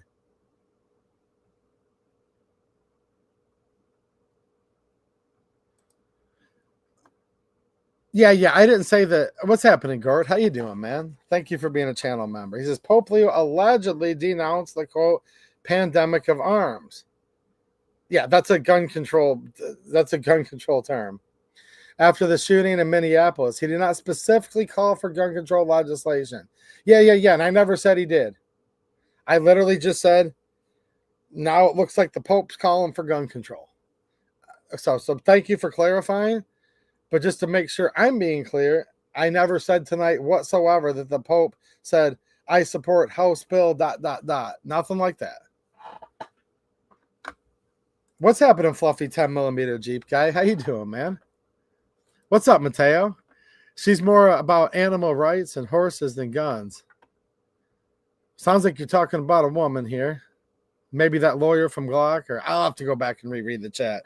And thank you for being a channel member and channel moderator.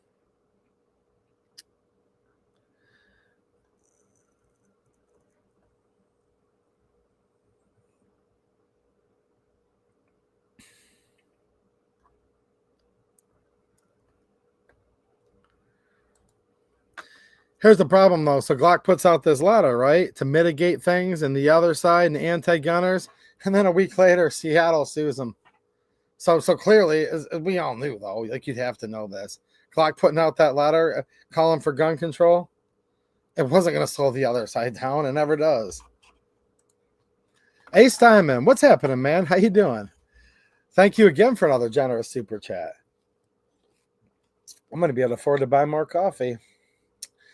by using my link down there in the description, guys, and you get a generous coupon code where you can afford some too.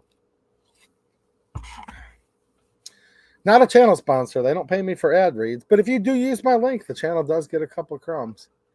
He says, I could be wrong, but being Catholic, I'm pretty up on what's going on in the Catholic/Christian. I hadn't seen where Pope Leo said that. I followed traditional Catholic channels that are pro 2A, and they hadn't said anything about it. Okay, well, yeah, do your own research, man. I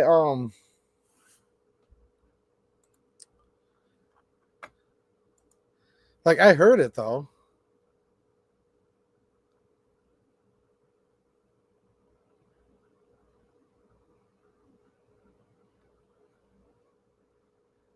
Like I was reading on it, and then I saw a video clip of it.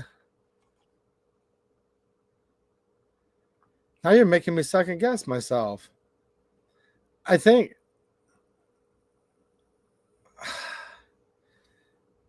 I'm pretty sure that was the Pope. I'm gonna have to go back and look at that, because I promise you guys I would never intentionally give you fake news on nothing like that. Here's the thing though, A. Steinman. I was talking to Mateo before the stream. Not many people are talking about it. So here's the thing though. This may actually be exactly what I was frustrated with earlier. I was like, dude, no one's talking about what I heard this Pope say. You know what I mean? So yeah, you might be like plugged in. You might be plugged in and listening to a lot of stuff, but that might be part of what I was kind of like a bit frustrated about. Because I was talking to Mateo, I'm like, why is no one talking about this? Because the gun violence pandemic and those type of phrases, those are gun grabber words. You know, those are gun control words.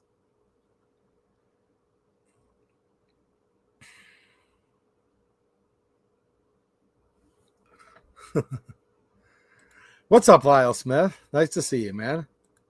Clover Tech. Anyone got any jokes about the Pope? I don't know, man. I mean, there are some Pope jokes out there. Clover says, my coffee's better than your coffee. And yes, they are a channel sponsor because their coffee is fire, LOL.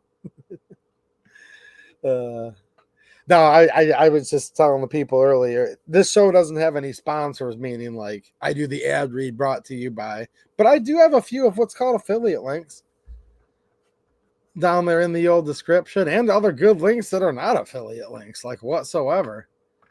Like I'll give you guys an example, that Forge Tech Holsters link down there, and there's even a code for it. Yeah, that's just because Paul, the owner, is a good friend of mine. He's a fellow Michigan company. He sent the channel a few holsters out to test and review for you all, but no commission whatsoever. Not an affiliate link. But I still want to share it because that's a local business. Like he's literally, I want to say, 40, 45 miles from here. I know him personally. Some of you guys hung out with him at the 2A Edu hangout a couple years ago. So I support his local business, and that is not an affiliate link. But if you're buying, if you're buying Blackout Coffee and want to use my link, then I'll get a small commission, right? But here's the thing though. My coffee's more fiery than yours is, though, actually.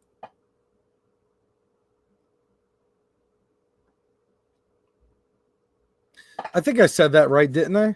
More fiery than Clover's is, actually. I think my beard's nicer than his, too, while we're at it. Anyone got any good Clover Tech jokes tonight? Trying to keep a straight face here. Anyone have any good Clover Tech jokes tonight? Let me know. There's some good ones out there, I've heard. Hey, Steinman, thanks for another super chat, man. He says, get me fired up and get coffee money, LOL. Dude, I can use it, brother. Look, right here. I mean, when they say my man's down to his last drop, this cup's been sitting here for like over 2 hours. I'm not gonna lie, man. This is good coffee, but the last drop, like when it's been sitting at room temperature, proves you're a man when you can drink it like that. That's why we do this stuff on here. Clover Tech with a super chat. Thanks, man. I appreciate it, dude. He says, nothing wrong with getting some ad partners, products you use, companies you love, take their money, bro. No, I agree. There is nothing wrong with it whatsoever. Like, for sure. I don't think you should take money from someone where you think like they're terrible. And if people buy their product, they're going to get screwed. And that's where, and I know you share the same thing, obviously, but just for all the viewers to think about, it's a weird concept. Like a lot of people out there throw out this term shill. So-and-so's a shill. They're a shill. Well, shill didn't get invented from the internet. A shill is like the old like snake oil salesman, and they usually have an accomplice, right? And the person runs up to the wagons that's coming through town. Oh my gosh, you have more of that cures everything tonic oil? Oh, that's the best. I love it. And they just buy like 5 bottles of it. And oh gosh, and they're creating hype. And the guy's sitting there, you buy my oil and it's going to cure you and make your firstborn, you know, they're going to be the next president of the United States, and it cures STDs. And you guys know what I mean. This whole term shill goes back to the old stagecoach snake oil salesman day. But it has a component of not only deceiving somebody or kind of like swindling them or bait and switch or false advertisement. Look, there's a little latitude on what the word shill means, but the shill is kind of like that person I was just talking about. So the snake oil salesman's peddling his useless oil. Now, snake oil is not useless in all cases. Make no mistake. Shout out to all the snake oil out there. I'm not admonishing snakes. I'm not admonishing oil. I'm just saying, like, the shill is the one that runs up and is like, oh my gosh. And they pretend to faint. Oh, this is the best oil ever. It saved my life. It brought me to Jesus. Cured all my STDs, and now I'm a millionaire. And they're doing, that's the shill. You guys know, like, that's okay. So, but what's funny though is anytime someone's like, this is sponsored by this, immediately people are like, oh, they're a shill. This gun tuber's a shill. He's instantly a shill. Well, he could be. And I have seen some people who I think would actually meet the definition of shill. I've seen it out there just on the internet in general. You know what I mean? Now, I've seen that. It does exist. But just because a guy's promoting a product that he actually is a member of himself or he believes in or he likes, different than a shill. Did you guys agree with me on that or not?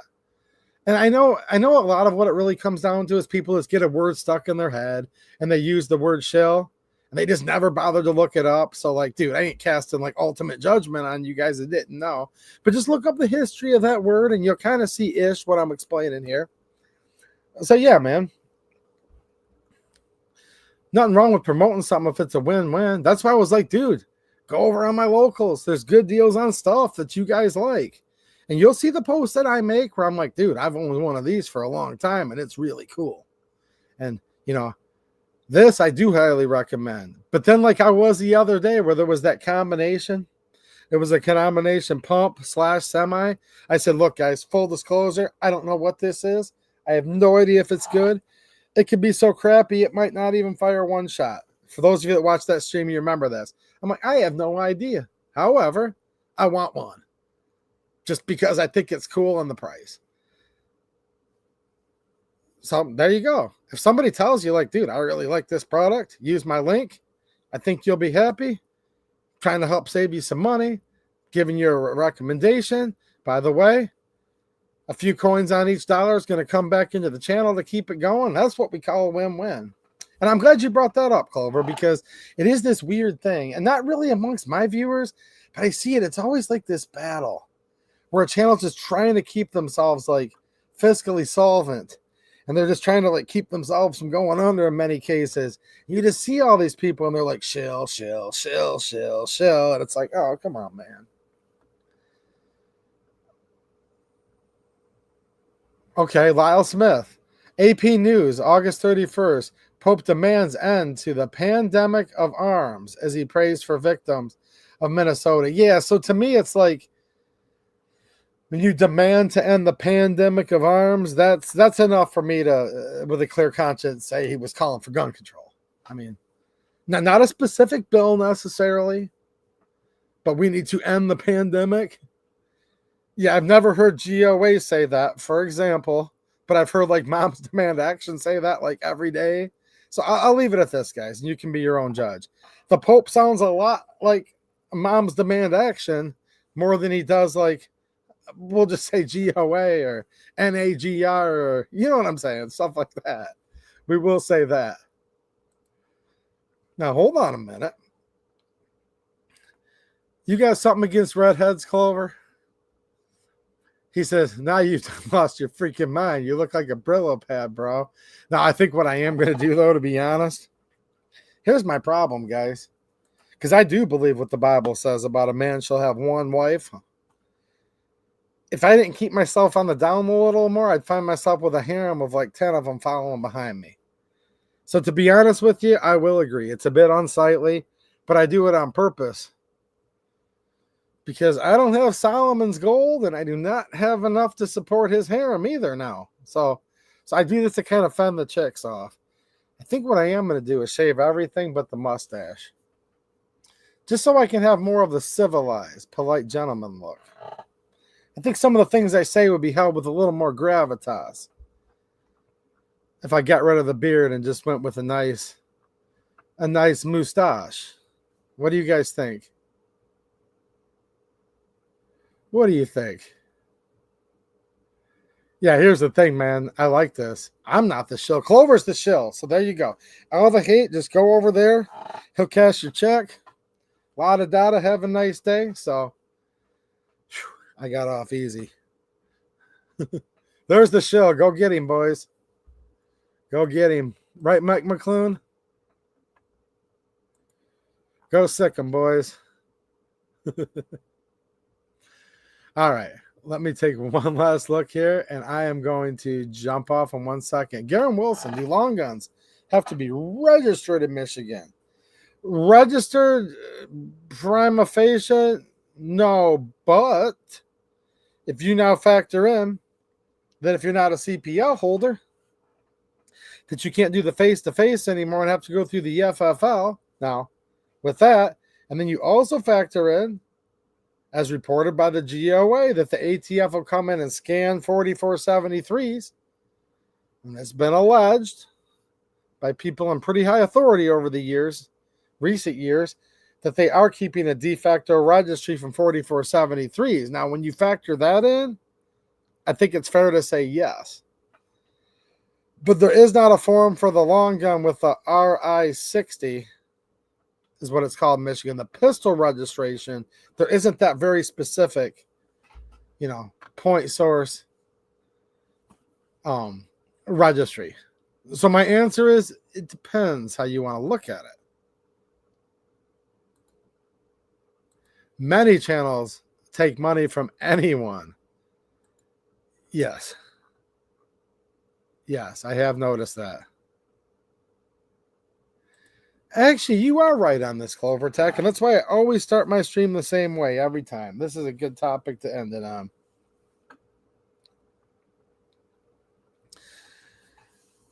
I always start my streams by thanking the people who support. Okay? I don't run ads. There should be no advertisements popping up while this is live. When it's over, I have a little negotiation with old Susan Wiki, and sometimes she decides to, sometimes she doesn't. But I manually turn off the ads while this is a live stream. Just because it kind of, I don't have to do it. And people that leave ads run during their live stream, whatever, that's on them. I'm fine with somebody or trying to earn some ad revenue. I don't do it while the stream's live. It's just not worth it for so many reasons. And it's just hard, man. Like, I've been watching a guy's live stream before and this ad just pops up. And then like every 60 seconds, there's another ad. And it's like, dude, I can't even keep up with the chat. So that's why I do thank the people that help support with your super chats, like tonight, and the channel members, Patreon locals, all that good stuff. And Cash App from time to time, because all of you, and hopefully everybody's thanking the supporters of this channel if you like it. Because as Clover's saying, most, and this is most, meaning way more than half, more than 75%, probably more than 99%, actually, are blood-sucking freeloaders, as Clover's saying here. They pay for Netflix, Hulu, etc., but expect YouTube creators to go into debt to create content for them. And that is true. And that is most viewers. Now, not all of you. Thank you for those of you who are not, who are supporting this channel, including about half the people in the chat right now. Our channel members. Some of you guys out there, dude, are going over other places and using links to buy stuff, and you're supporting too. So you guys know who you are.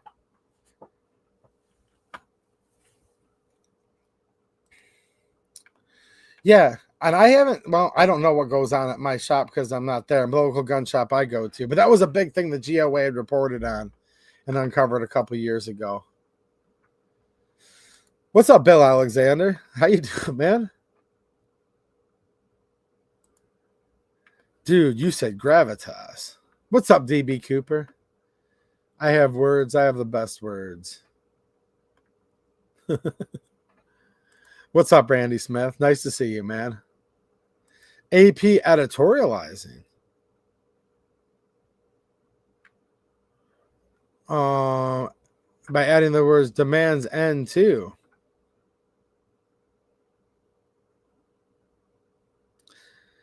I know the Pope said something, guys. For those of you that don't completely hate my guts yet, don't forget to hit the thumbs up.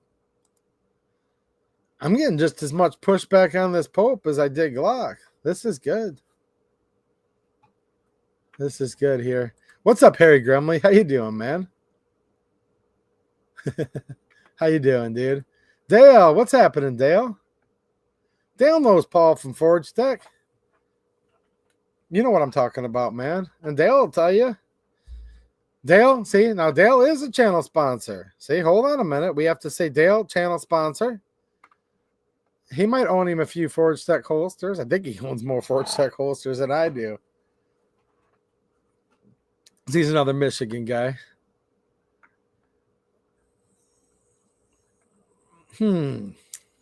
That's true. I do a lot of bush trimming and pruning and stuff around here for my landscaping business. Cat Lover 9000. What's happening? Says thank you for your content. Definitely one of the few best. Well, thank you for the kind words. I definitely appreciate that. Wow. That was a nice comment, wasn't it, guys? See, there's lots of not so nice people out there, but my viewers, I don't think I've seen anybody mean all night. Actually. What's happening, Paul Bennett? How you doing, man? Yeah. Somebody said 2-8 EDU. Did you see that guy? He was being so mean to you. I'm like, I didn't see him. I wouldn't believe that in a million years. You guys wouldn't, would you? No, Clover Tech is right. Live viewers are some of the most supportive. So, yeah, not meaning the majority of the folks here. Well, exactly. Not y'all or all y'all's here. Just the general old whatever. Thanks, A. Steinman. No, I appreciate you, dude. No, I know, but I know nobody does. I wanted to hear the Pope say, yeah, man, there's crazies out here doing terrible things to kids. Take up your sword and defend your schools. I would have really liked it if he would have said that. Not that I write scripts for the Pope or anything. I'm not even Catholic. I don't even think I'm allowed to take communion, but I'm just saying. If he were to ask me to be a speechwriter, I would have said, sell your cloak and buy a sword, and let's make all these churches are armed with good men, because there has been some good men in churches very recently. It actually happens a lot that stop these people. But the Pope didn't ask me to write his sermon or his whatever, so hey, here I am, right? Very good customer, too. Oh, I know. So am I. See, from my channel supporters, there's actually even a little bit better code that I have. Right, Dale? If you want to save a little bit of money. Political. It can be discouraging. I've worked for rhinos. Hear, hear. What's happening, man? One last look at the chat, and I am going to jump off here. Wait, what's this? Wow. I might eventually be able to afford that pot to piss in and a window to throw it out of. Good. Wow. We're going to be civilized. I was talking about living in a country amongst barbarians and savages, and we were talking about the Declaration of Independence and the fall of the Roman Empire. And look at this guy here. You guys didn't know it, right? But I was talking about like people living in mud huts and stuff earlier. This is actually a mud hut with no windows. But thank you to all the super chats tonight. I think first we're going to try to build the window. And then next week we'll come back. We'll come back and we won't ask for them, but we'll greatly appreciate any additional super chats next week. And if you do, then we'll buy a pot. You know what I'm getting at? And then we'll buy more coffee.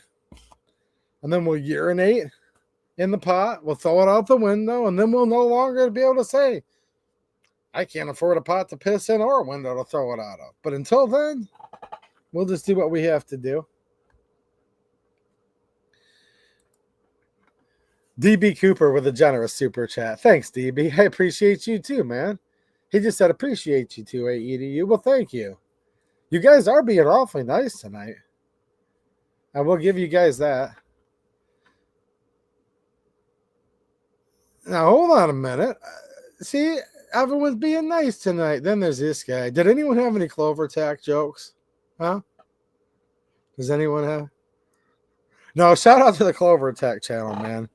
He has a good channel and been a friend of mine personally and this channel for a long time.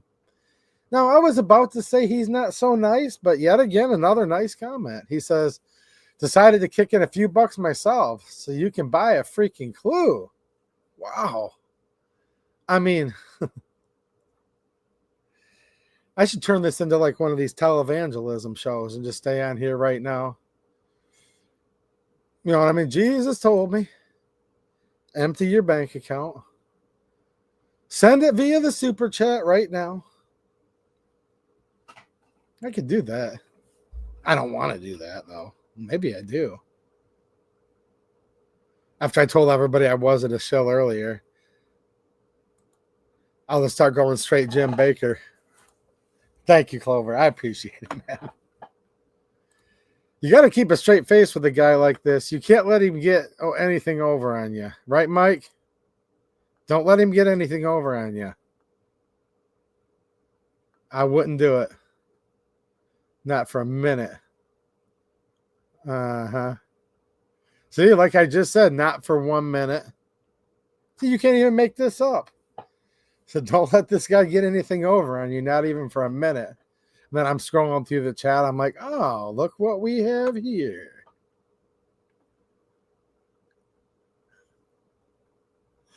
What are you doing, Mike McClune? Are you out there wrenching on stuff or having a beer? He says, been off work this week. Okay. Staycation. Just sitting on the porch, having a Miller High Life. Well, nice, man. Yeah, I'll give you a cheers, Mike, with my... We'll pretend it's a glass. I mean, I don't know. I can't afford any coffee yet. I got to eventually get windows in this place. Silver Mine? What's happening, man? I need to get good friends with this guy. So Ace Diamond, he says, well, I was a mechanic and now I'm a welder. I'm like, where do you live? Are you within driving distance? Because I might need a couple things welded here at the shop. Now I just realized I'm friends with a guy that owns a silver mine. Hey there, good buddy. I do like mines. He says some extra fuel to help boost the YouTube algorithm. Well, thank you. People say that the more chats you put in here, it can help a little bit. I have heard that. Yeah, then I'm driving around in a new Jag.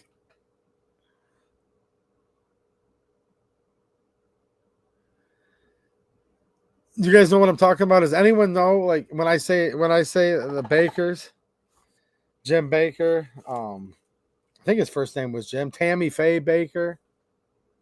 It's been a long time ago. Do you guys know who I'm talking about? We're going to all start dating ourselves. All you young bucks, you can just tap out. I already know the millennials don't know. Sorry, millennials. No, dude, they had like an amusement park and I can't remember the exact thing, but hundreds of millions of dollars a year, like a hotel that you bought shares in. Gosh, I'm sketchy on the details. This is like a long time ago. Like I was a kid when this stuff was coming out. Okay, you guys know what I'm talking about. Yeah. Yeah, Dale, Pillbox, Fluffy. Guys, like I'm giving you sketchy details and I'm remembering from like 35, 40 years ago, but they had like this one girl that was brought in and then she became like a posed in Playboy and came out and was on like the talk shows. I mean, this was a saga that went on for years and years. I'm trying to keep this family friendly, but like he wasn't following God's rules. We'll just leave it at that. Okay. Very outwardly not following.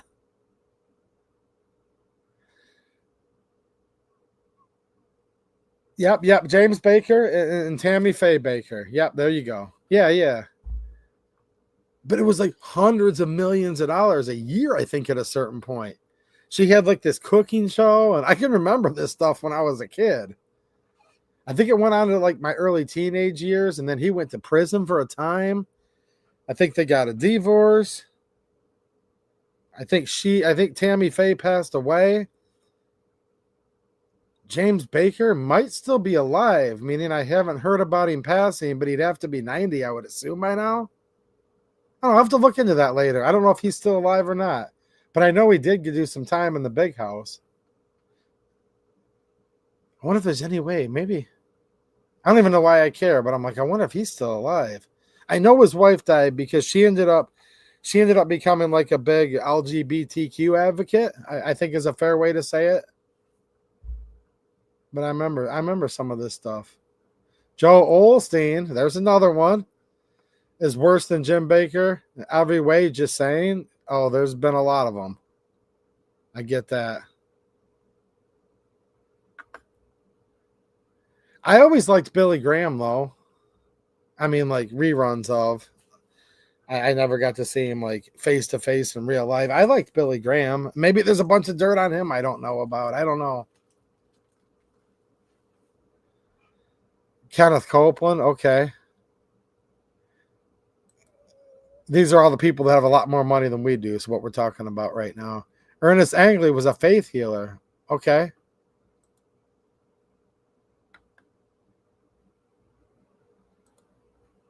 Jessica Hahn. Yeah, that's who it was. That was the one that was part of, like, I guess the whistleblower with a lot of the allegations. Yes. I'm pretty sure that is who we're talking about. Lyle? Wait, Jim Baker's back at the game again? Is he still alive? He's 85. So I wasn't too far off. That was just me kind of shooting from the hip. Like, he would have to be about 90.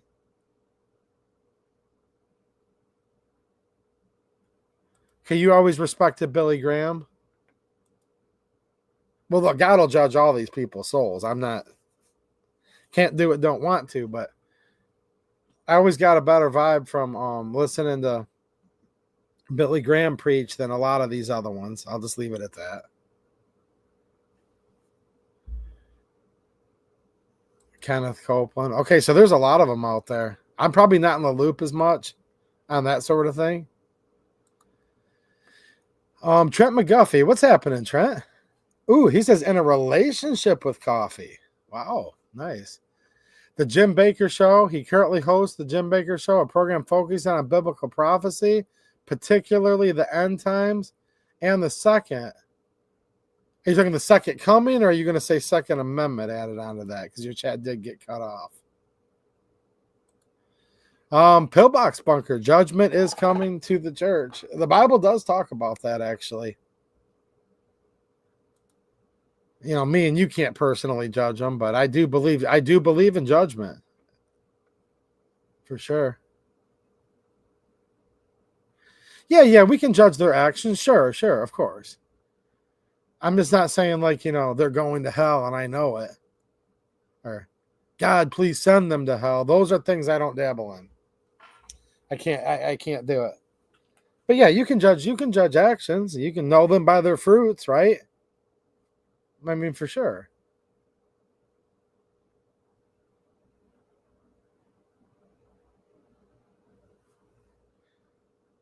Okay, yeah, second coming of Christ, while also promoting survival products. Okay, okay.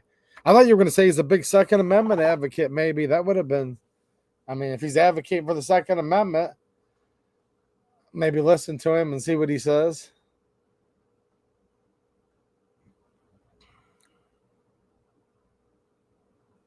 Here's the thing, though. Maybe Jim Baker finally got saved or got saved again or turned over a new leaf, however you want to look at it, in prison, and maybe he is the real deal now. I don't know. Haven't really followed him. I just remember all the crazy stuff that happened. Lyle Smith, as we say, if the Apostle Paul was still alive, the church in America would be getting a letter. Yeah, indeed.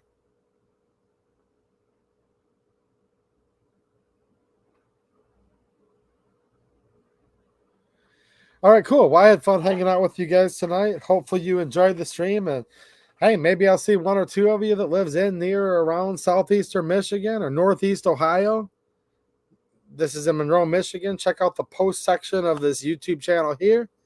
I also posted it on X if it's easier for you to see the posts over there. And I'm going to be hanging out at a little small town outdoor expo type center. I mean, it's an indoor event, but it's like outdoorsmen, hunting, fishing, all that kind of stuff.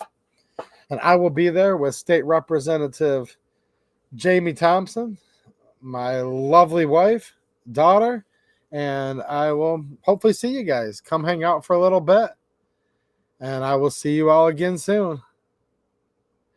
Thank you, Gort. Nice seeing you tonight. Phosphorescence. Have a good one. And the stream was excellent. And Clover says he'll be willing to pay double for the next one. See, I told you guys were being tonight. All right, cool. I don't know how late I'll be there, Fluffy, because I know there's the event going on in Howell, and I wanted to go to that one too. It's just the whole thing where my friend Mackenzie, who owns Supermatch, he's the one kind of hosting this whole event, and he asked me a while ago. He just wanted me to come and hang out, and so it was a tough choice, but yeah, man, I wanted to be at both places at once. How late will I be there? It's like from noon to 7. Don't be surprised if I have to leave around maybe 4:30 though, because it was like, to make a long story short, work I need to do today, it was too windy, so I have to actually do some extra tomorrow. So I don't know, man. I'd say at least till 4, maybe 5. Jamie's birthday was yesterday. Well, happy birthday, Jamie Thompson. I will be hanging out with her in real life tomorrow. I think I wished her an early happy birthday when I was on the phone with her last week, but I can't remember. Huh. Maybe I did, maybe I didn't.